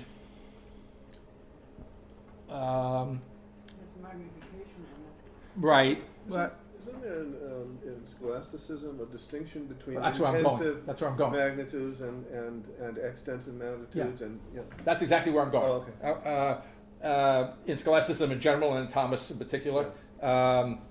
So, for example, you could speak of the magnitude of God or the magnitude of any spiritual reality which was incorporeal in what then become to us familiar Cartesian terms. Right. So there's a physical or extensive magnitude, but then there's a magnitude of being, or not an extensive, but an intensive. Right. Now, you're going to have to forgive me what I'm going to do now, and if you're starting to get this, you know what I'm going to do now. I'm going to say, well, it used to be that one had to make a distinction between an intensive and extensive magnitude, just as it used to be not so long ago. I don't have to go back to Kierkegaard, that I had to make a distinction, you see, between a spiritual receptivity that was productive and God knows what, right? You see, so the magnitude here is a magnitude, the magnitude of being, and if being has a magnitude, and if magnitude in the context now is not going to be subject to the dichotomy of intensive and extensive, so that the extensive magnitude, you see, can be the locus of what hitherto might have been known as an intensive magnitude. You see, now this already anticipates And you have to understand, when I'm writing this text, I'm just working along, one page after the other, one sentence after another. I mean, this was a labor, all right? So I'm just going along, I'm following my intellectual nose. It's easier now for me to look back on it and try to explain it, you know what I'm saying? And but it's the thinking occurring, so I don't have to worry too much about it. As long as I'm faithful to what's occurring, write it down, okay? So where I'm going now is that what's going to happen, I think probably in the next chapter, somewhere soon in the text, I don't think it happened today, I didn't see it.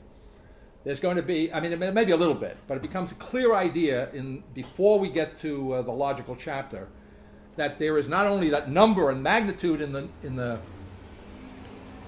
the sense that does include, although it is not limited to, extensive magnitude, right? To the magnitude in the sense that includes, but is no longer now limited to, includes quantification and extension and the physical world and so forth. You see, things that are countable, et cetera, et cetera. What's going to become clear that when these walls begin to fall intellectually, then quantity, I think it's going to come up pretty soon. Yeah. No, yeah. What's the next chapter? Oh, the quality of being itself. Yeah, that's right. Okay. So the quantity and quality. Do you see? So if I think of intensive magnitude as opposed to extensive magnitude, what could he have been talking about? He had to be talking, Thomas, let's say, had to be talking about qualitative magnitude as opposed to quantitative. Do you see? So if intensive and extensive are no longer, in and out, self and other, are no longer the categories of a thinking that is completely beyond absolute self-consciousness, then the distinction between quality and quantity, right, is something that belongs to the past. Okay. To try and come back more directly, so the notion of let's look at the text that might help me zero in on a more direct answer here. We're still on page 112. A little bit below the middle of the page, in the first sentence that begins below the middle of the page, the absolutely elemental totality is the existence of the absolute minimum of perception itself, the necessity itself of each of the elemental constituents, at once precluding formally the innumerable elements of the merely formal necessity of the minimum, essentially the coincidence of necessity itself with a maximum possibility. That's part of what's being excluded. This is the essentially factual existence of the absolute quanta numbered, the absolute numeration of the elements existing in fact in essence. Number itself, the measure itself of the total. The new order of the absolute itself, absolute. Order itself, substance itself for the first time. Well, there, I said it. I didn't even know I said it. So when I found the napkin, now I know why I put the notation on the napkin. Because I had already understood, right, that substance is order, right? So you want to do interchangeable terms. Substance is order, is magnitude, is body, is what seems to be a very abstract notion. The fact. A fact is not, you say? All right. So okay. And so number is the measure. Yeah, and number is, I want to say, the absolute measure of order. Yeah. You were going to say? No. You sure? Okay. Passing. Okay. All right, so order itself, substance itself for the first time, the absolutely transcendental quantity of matter itself. So I'm not sure the thrust of your question, but I'm just thinking, well, maybe what do we need number for? Because we're all kind of averse to numbers, right? Naturally speaking. See? Well, we need number because we can no longer make this arbitrary, you'll pardon me, there we go, arbitrary distinction between quantity and quality, between word and number. And by the way, so no, and there are analogs, because we say in English, and I'm sure in other languages there must be. I tell you a story. Right? A tale is a tally. Yeah. See? In other words, it's now the realization in thought essentially and intrinsically that this, what hitherto might be simply a metaphorical transference, you say, is substantive. To tell, meaning to Yeah. count. Yeah. And by the way, since you Tell brought the in rosary. tinkering, a tinker and a thinker and a thanker, to be Heideggerian about it. Right? Now, but so certainly Heidegger's thought requires maintaining a distinction between a tinker and a thinker, and a thanker for that matter. Right? Well, he has But in the thinking now occurring, tinkers are thoughtful thankers. Listen, It only works in English. no Well, German. there must be Where's the something. German? Well, that may be German. very telling. Isn't Dinkin Dankin? Yeah. Ding, dan- So, we're probably almost, I don't know if we're watching, we're probably... No, we have time. Go on. I mean, we're behind time, but there's nothing new about I that. know. Just because of, there's so much to cover. Yeah, I just want to put right. in a vote to talk about this word God that appears in the God? chapter today. Yeah, he's here today. Okay. It's the first time In a while? In a lot of chapters, maybe Right. really in the whole time we've been together, you specifically are talking about God Okay. and atheism, and I would love to address that because I don't know whether it'll keep appearing in other chapters. Okay. It's on page 120. Yeah, page 120 is Well, let's take a quick look at it and see if I can. We're on 120. Oh, yeah. Oh, yeah. You're saying. Okay. Well, all right. I see what you're saying. God without the. absolute elimination of atheism. Right. And Right. it just, I'm so unclear as to where God is in the thinking now occurring. She's coming up.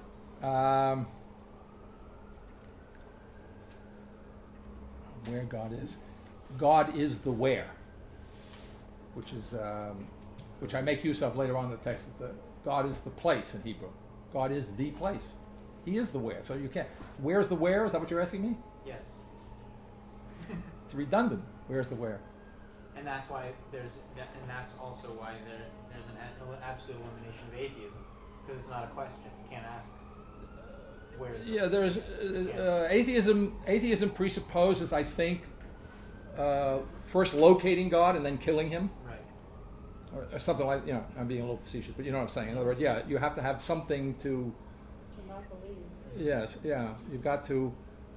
All right, so God as the where is the locus.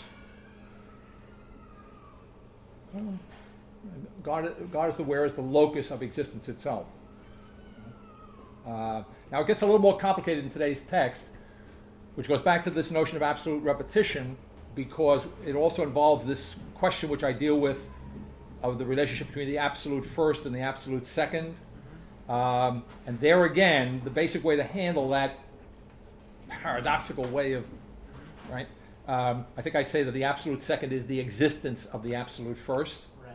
You say, keeping in mind, over against Hegel as a kind of counterexample, it's not that, or looking forward, over against Altizer as a counterexample in the other direction, it's not that the absolute second is the existence of the absolute first in the sense that,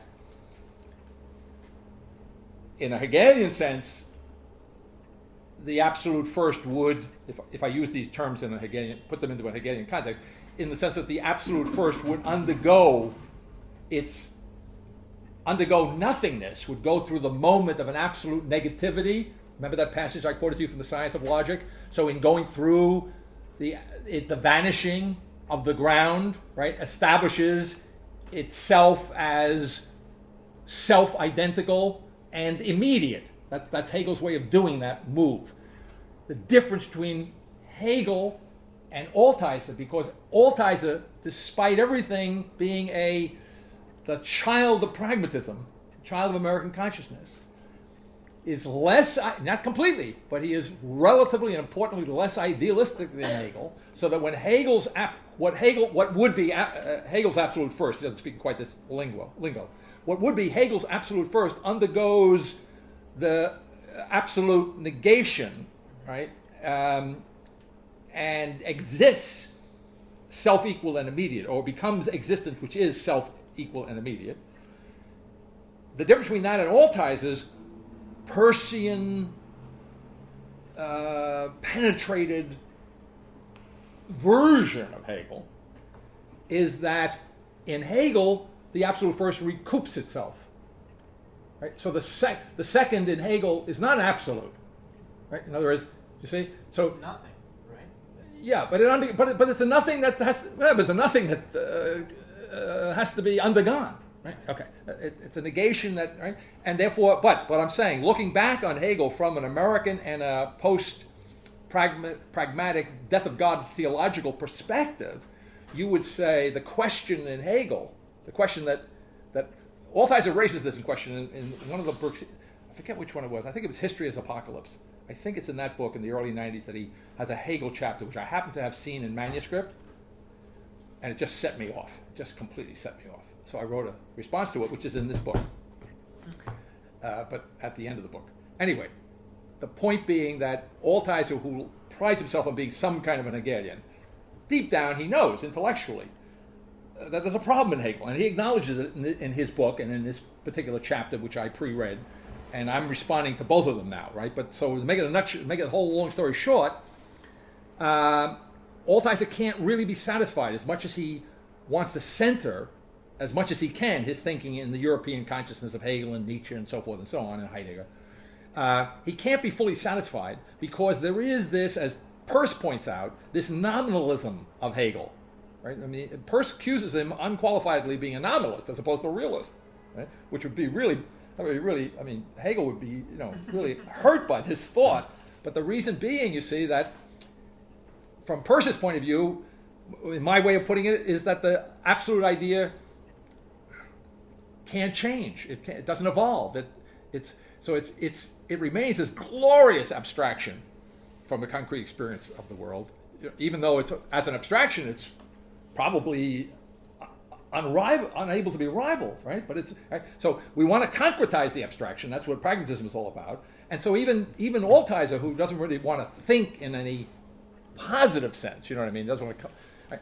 Nevertheless, can't be satisfied with this completely idealistic element in Hegel, right? So in Althuiser, the absolute first, in my language now, my language applied to Hegel and Althuiser, the absolute first undergoes a la Hegel nothingness, the kenosis, self-empties itself out into what I called last time, quoting Althuiser now, its own otherness, you see.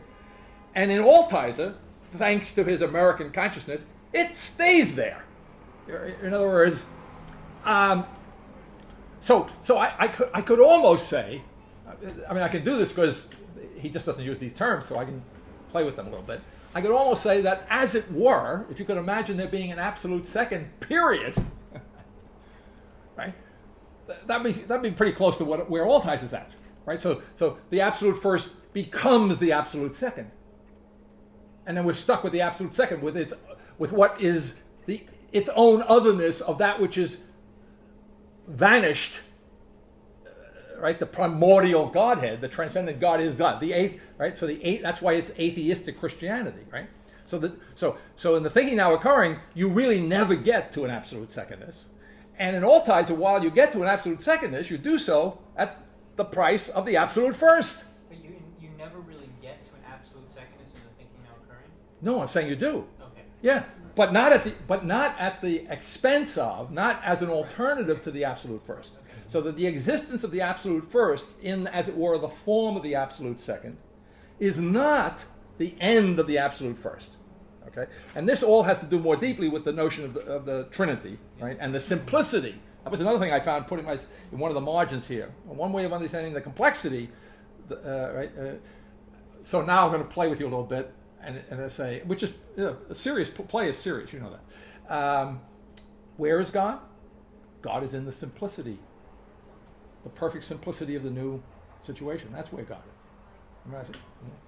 And unlike Augustine, for whom God was immutability and simplicity itself, here we have a simplicity itself which need not be an alternative to mutability, to change, where just as change is not an alternative to an identity, because identity is no longer a matter of self or same. So God is in the simplicity, which I like as a positive answer, and perhaps a more precise answer. I mean, I think the Hebrew expression is quite correct, but it's not perhaps it remains too much of a metaphor in a sense, right? The place. So really, it's not a place like we could locate a place, right?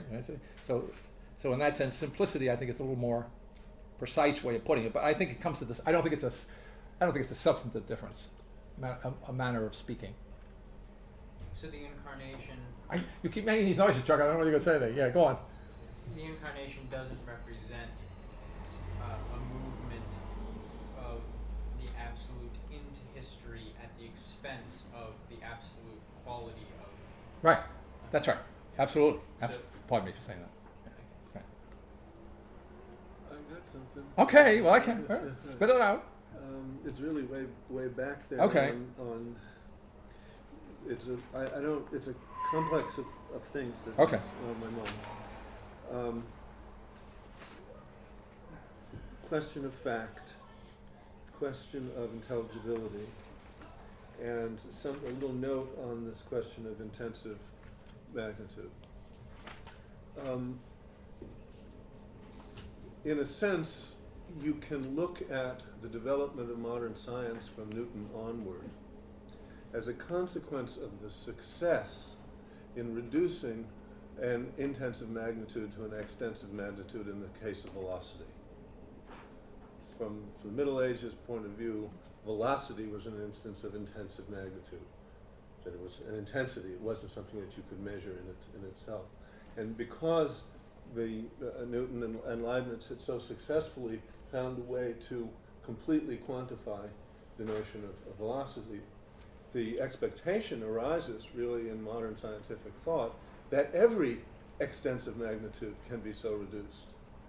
And there certainly has been that intensity, that idea. Do you mean, wait a minute. intensive? Do you mean every intensive? Intensive magnitude can be reduced to an extensive magnitude by being quantified in the appropriate manner. Mm-hmm. And so the quantum physics is the masterpiece of the reduction Mm-hmm. to vibrational issues and periodicities for every imaginable kind of quality. Mm-hmm. So put that in one place. Mm-hmm. I don't know exactly where this is going, but I'm putting Okay. things out there. I would say that's a form of incarnation. Go on. Yeah. Okay. Well, you mean this movement of to grasp in terms of the extended world what otherwise would have been understood to be intensive magnitudes that could not be so grasped. Okay, maybe. Okay. Something you said about the Heideggerian view of technology, I'm sure you know, is a huge. Everything I say in your oversimplification. presence about Heidegger, I know I'm setting myself No, up. but come on, you Yeah. know, it's even in the material that you quote. Actually, Right. is What's your point? that Heidegger's not a Luddite. He No, doesn't. no. He doesn't Right, take right. the position. In fact, he takes the position very strongly that it's impossible to oppose the technological and the calculative. Okay. The whole point is to search for a meaning of being which will include what seems to be this dark direction of the reduction Okay. of everything Right. to the Okay. calculation. And so every time one talks about this question of the opening and the clearing and the difference between being and beings, it's not just like you've got a simple idea of being and then you've got this bunch of beings and there's the difference between them. The issue is how the different epochs of being historically emerge, how the different periods in history assign to the sense of being a different totalized understanding, and that the movement of history is the movement of something slowly coming into clarity, and the issues that you bring up, the presencing of that which is presence on the one hand, and the question of calculation on the other, are kind of vast moments of an outcome in that. Mm-hmm. So those are those two different things that I mentioned. Okay. And the third is, I don't understand really what you mean by intelligible. and what its relationship to fact is. I don't. I mean, I can march along with you and gather all kinds of insights around it, but when it comes right down to it, I don't understand what you mean by intelligible. It seems that you're saying something like, that would be intelligible, which is utterly distinguishable, something that has its own identity because its boundary to its boundary with what it's not is clear. But if you took the example of the body, not as the body as a whole, but of any particular thing in the body, I think what you would find is that there is nothing that is so distinguishable. There is nothing in the body that isn't infinitely and complexly related to everything else in the body, Right. such that nothing would be intelligible by that understanding. On the other hand, the question of that complexity really does have to do with some kind of profound simplicity. So I'm really with you on the complexity simplicity business. Well, and you've assumed, you've attributed to me a notion of intelligibility which I just don't remember understand. articulating. I No, don't in other words, understand what you're it right. is. In other words, I agree with what you just said. In other words, but I just point out to you that my notion of intelligibility did not involve Facts. An understanding of something as not something else, right? As opposed to something else. Well, you again and again talk about it as distinctness, as so. What is what do you precisely mean? on your analogy to the body is very good. In other words, that everything is to be understood. This would be taking, I think, the later Wittgenstein to an extreme that he might not want to go to. The intelligibility is the being of absolute context. So this notion of the being with, the notion of relationship as withness, as it's distinct from distance, right? So the intelligibility, in other words, everything. It's again another analogy, only taken all the way, would be to the notion that Peirce's notion that in that never to be actually arrived at far distant future, when we might imagine intellectually, ideally, locate the full specification of an original potentiality. One of the points I was making as over against the notion of person as self, which he has very little patience for, it's the notion of idiosyncratic idea. So the mosaic, my metaphor, not his, the mosaic of the ultimate reality is a wall, as it were, filled with quite particular persons or quite particular entities which are distinguishable one from the other, identifiable as, they're not clones, you see, and yet they are there on the wall, so to speak, as elements in the wall because they fit, because they are related to the others. So it's not a question of, there's no sense is the intelligibility of a fact or a person or of any existent in the thinking now occurring, is its being isolated, right? Because isolation or aloneness is a feature of self-consciousness, right? There is, and in fact, I won't pursue that. Don't take me off. All right, it's something. Is that so? At least I agree with your conclusion. I just don't feel that I support your premise. The problem is with what the actual sense of intelligibility is, because normally one thinks of intelligibility as that you have an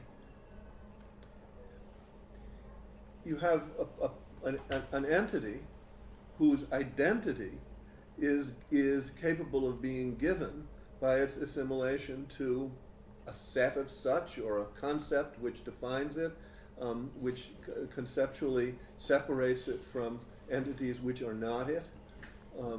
So in that sense, the ordinary sense of fact, the ordinary sense of entity involves, and the ordinary sense of intelligibility does involve this kind of location of entities within, just to take it to the modern point, within definable sets. So you have a notion of Right, a concept. right. And notion of now, I don't like that particular notion, and I think that there ought to be a much better notion of intelligibility, but I don't see what it is. And I see that you are going for something that I like too, but I don't see that it gets particularly intelligible, other Okay. than it's something that you desire. Well, that's fair. That's Yeah. fair.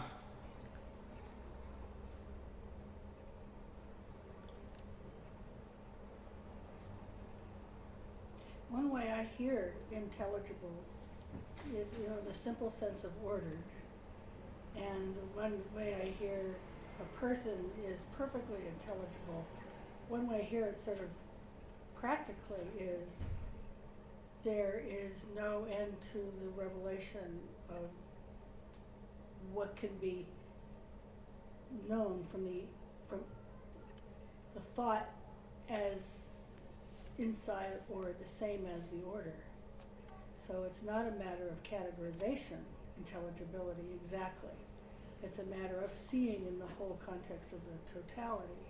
And I don't know about knowing everything about something, but I do know, I think, that there's no end to the revelation of intelligibility in my experience, or the revelation of order, or the revelation of of something within a totality. So I get it, not that everything is known or can be categorized, but there's no end to it. That's how I take it, or that's the beginning of how I take it. And it's not from, Or it's if sort there of like from the inside of it. It's just that how that view of it parses with the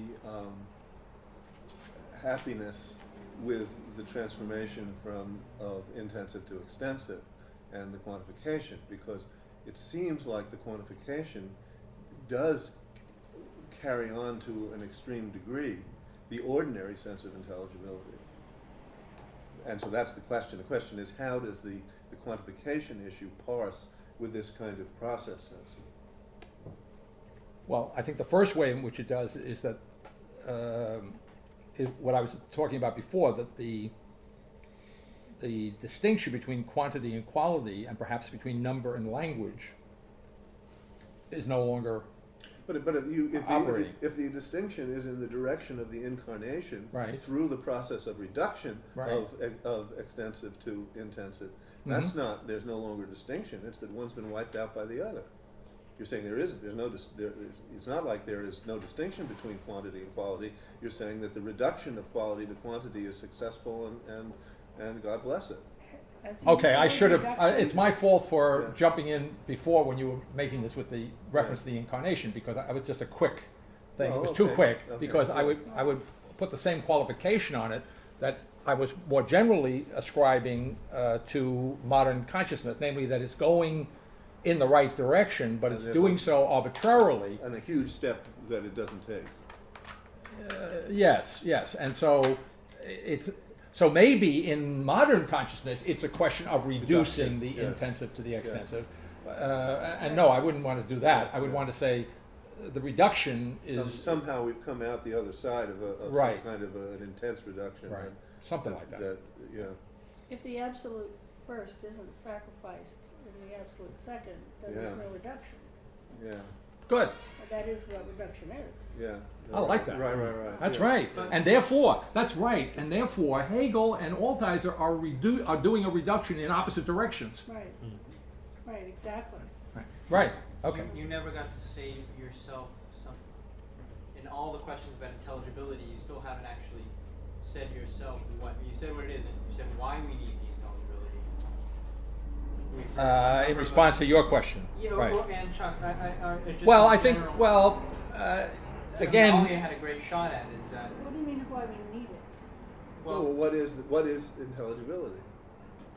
David said why we need it earlier. Well, Because he thought that's what he was asking. We don't want a big blur. We agree about That's that. right. We agree that there isn't a matter of some kind of so intelligibility is intelligibility is a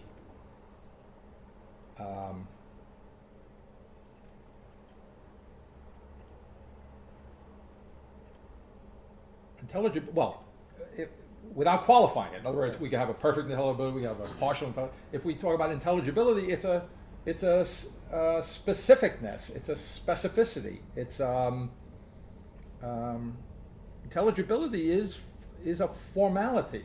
Now, what's new here is that the intelligibility or the formality or the specificity, analogous to the other dichotomies that are falling, is not an alternative to matter,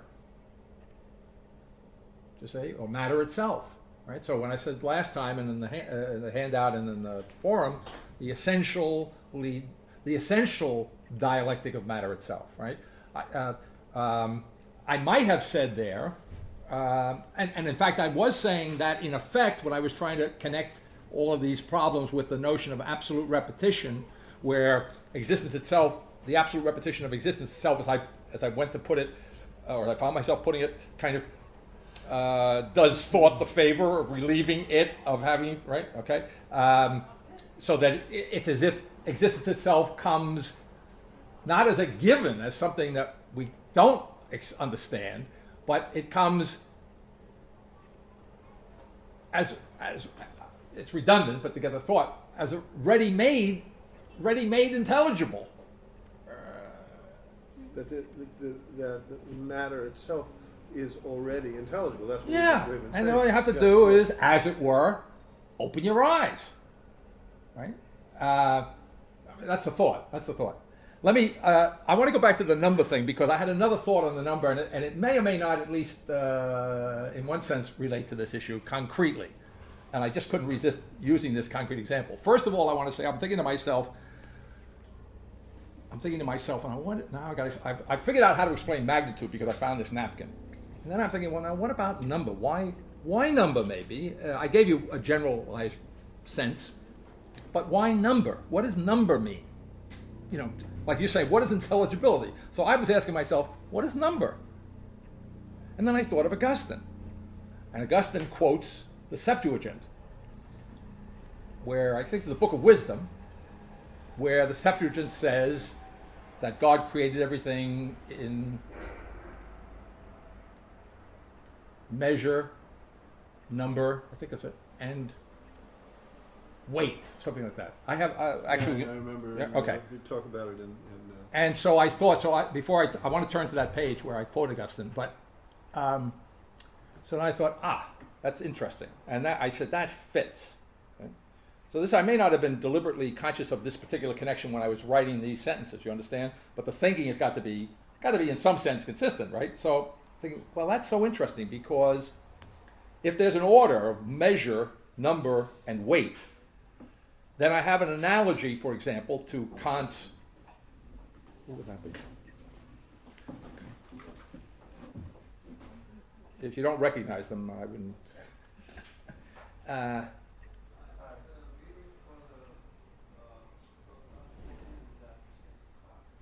No, but it's not here anyway, I don't think. It's not in this room. Unity, plurality, and totality would be an analogy. Or firstness, secondness, and thirdness. In other words, all of these guys are using the same kind of trinity, right? And notice, therefore, in the biblical version of this trinity, number is the second place. So if I use it in my what are the three again? What number? Measure, number, and weight. And you can tell from the last one that you're getting more concrete as you go along there. You see, number is like plurality implicitly there in Kant. Or what I want to get at is the philosophical notion. It's like particularity. Okay, so that would be another angle, another reason. Now, what I want to show you, I just can't resist because it's kind of like a little peek into something we're not going to actually deal with because it's in the second half of the book, but it's relevant to my thought about the particular number as the particular. On page 524, in a rather long footnote, I quote at the beginning of that footnote on page 524, footnote 98, note in this connection the text in Wisdom 11:20 in the Septuagint. Now, we all know what the Septuagint is. It's the Old Testament translated into Greek by the Jews, Jewish elders. There's a little bit of a tradition here, so we don't know I don't think the gory details, but by a traditional 70 senior members of the Jewish community, I guess in the diaspora, for that reason, had the Hebrew scriptures translated into Greek. This would be dated somewhere around the 3rd century, maybe 200, something like that. Is that right? Yeah. Okay. So this is a Greek translation. BC, it's not. Yes, that's right. Yeah, okay. Yeah. Well, I assume. All right. A couple hundred years BC, a Jewish Bible in Greek for the Greek-speaking Jews. And Augustine, of course, would be using this naturally in his world. I mean, he was familiar with Greek and Latin and so forth. So he quotes the Greek here, and the translation I have is, "You have ordered all things in measure, in number, and in weight." So metro, arithmo, and stathmos in the Greek. And then I apply to this a mathematical reading of the text, which we've talked about in general in here, and which at this stage of the text I had not even imagined doing. You understand? In other words, I had not even imagined doing it. And I only imagined doing that after what we'll probably end with, which is the logical section, because the logic, you'll see, involves a certain amount of the most primitive but very Pythagorean counting, up to 4. That's all you have to do. Not quite, but... and it was only after I did the logic and saw the connection between the math and the logic at this most fundamental level that I will later on in the text get in depth to the, as it were, the transcription of the ancient languages, Greek and Latin, into their mathematical equivalents. Now, the difference, as I think I pointed out to you, is that this is not the precise methodology here is new. In other words, it's not the methodology of the Kabbalists, Jewish or Christian, because they added and they multiplied sometimes, but they mostly added to get the mathematical translation of the word. Crazy though. Huh? Just as crazy though. Well, you could say that, but this is less crazy in principle. It's alleged because the notation here, the mathematics, is understood as a series of ratios, right? So it's literally mathematical insofar as go back to this idea of withness, that mathematics is really a matter of relations. In other words, the Greeks they didn't invent mathematics, they didn't invent arithmetic, and they didn't invent geometry.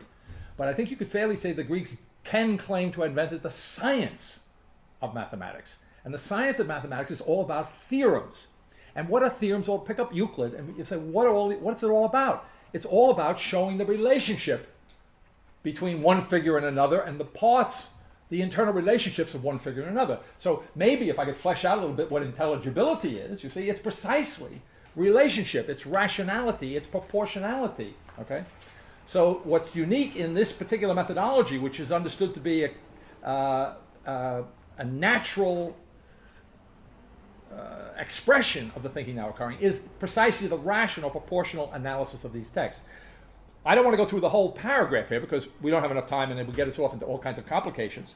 What I want to point out to you is that I give there about 4 lines from the bottom of the first paragraph, the rational product of the Greek text. Now, all right, here's the text in which God is understood to have ordered all things in measure and number and weight.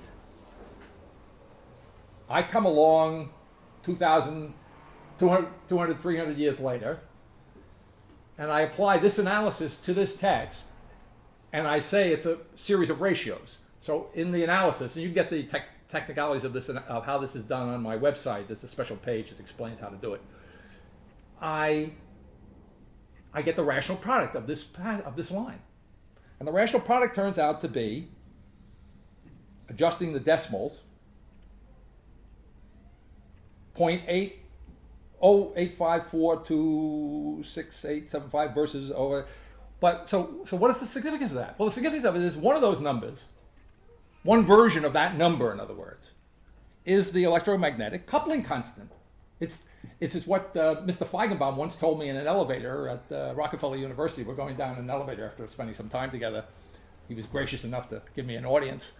and he said to me in the elevator, you know, the only real number in physics, is this number. Now, so now you see, this is analogous to some of the issues we've raised earlier in the class. I didn't write this Bible.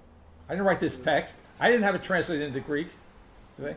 And there's no doubt, there's no practical doubt in my mind that no one who was doing so had any notion of the electromagnetic coupling concept.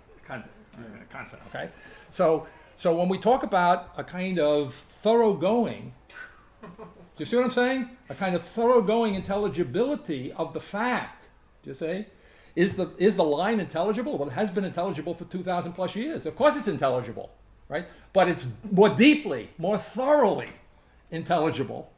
Do you see?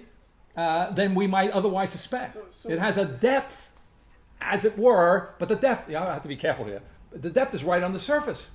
It's right there in the mathematics of the thing. And the other thing about it is that the mathematics is not arbitrary. In other words, the reason I chose to do this with the Greek and the Latin is not only for very good historical reasons, culturally and intellectually, but also the Greeks and the Romans, not the Greeks and the Romans, the Greeks and the Hebrews, their mathematicians didn't have an Arabic numeral system, and they didn't have the Roman numeral system. They used the Greek letters as numbers. They calculated with the letters, and the letters had numerical, right? Aleph was 1, or alpha was 1, and mu, or what would it be? Mem would be 40, right? Now there's some divergence between the Greeks and the Hebrews on this, but same principle. So in other words, the guys who wrote these texts did know the mathematical significance of the letters. I'm not saying they were thinking about it, but in other words, I'm not importing. You understand what I'm saying? I'm not importing into the text an arbitrary mathematics in order to extract something, right? It's there. So it's just there. This is the entire question of I mean, And I'm sorry, I don't mean to say you. Chuck, I want you to say, but I just want to say, so that's a concrete example. It's just on the page, on the fact. What is the difference here between the letters, the words, and the math? All right. I mean, what is the text talking about? It's talking about the fundamental foundations of extensive magnitude, measure. You see, and it's the number is the fundamental number of our contemporary physics. Yeah, I mean, there's Talmud that says, you know, woe to him who thinks that the Bible is a story, and that it isn't fundamentally an infinitely integral code. And Okay. there's, you know, if you actually started to assemble all the things that people have done on this subject, your hair would stand on end because Well, of I the know things there's that a are lot, discovered there. And it's not just the Kabbalistic stuff. I'm working with a guy right now who's discovered all of these projective geometry issues in the sequence of letters of the first 3 verses of Genesis. It's astonishing. There's obviously stuff that nobody could have known at the time. And I had never thought about the idea that it could extend from the Hebrew text to the Septuagint, which doesn't, you know, that's we're talking about mysteries that are. Well, you say, why call it a mystery? Why not just call it a fact? Because it's a fact. Well, the fact is that is all anecdotal until somebody actually assembles it and actually makes something of it. Because it's hardly intelligible that there should be these ratios between different words that seem to be part of a translation of a narrative. You know, that is hardly by any standard of intelligibility. It just means that if intelligibility just means that there are ratios. If you're looking for an explanation along those lines, you could say, it's not unimportant that for the longest while in the West, the scientific tradition was in Greek, wasn't in Hebrew. So it would make sense that when you translated the Hebrew into the Greek, not in 300 BC or 200 BC. Well, we're not reading it then. We're reading it now. Yeah, but the ratios are in the text. That's right. But the text... But nobody found them until now. So it's the finding now that finds this intelligibility. Right. So when it picks up the text, it turns the text to a kind of gold. I'm not saying it wasn't dross before. In other words, it sees in the text an intelligibility. But you need to get together with these Orthodox rabbis who are the mathematicians, statisticians in Jerusalem now. You must know about this stuff. I have a general knowledge of it, Yeah. but I don't It associate isn't it with the Kabbalah thinking now. either. It's No. Yeah. I- It's I- statistics. It's Right, just but now this is applying but this is not statistics. Well, okay, this is- but statistics is present now as ratios. It's these people are, they find the name of Arafat by Statistics are oriented toward a mean. Sorry. That's all right. We're over time. Okay, well we better stop. Yeah. Okay, but anyway, it's something about number.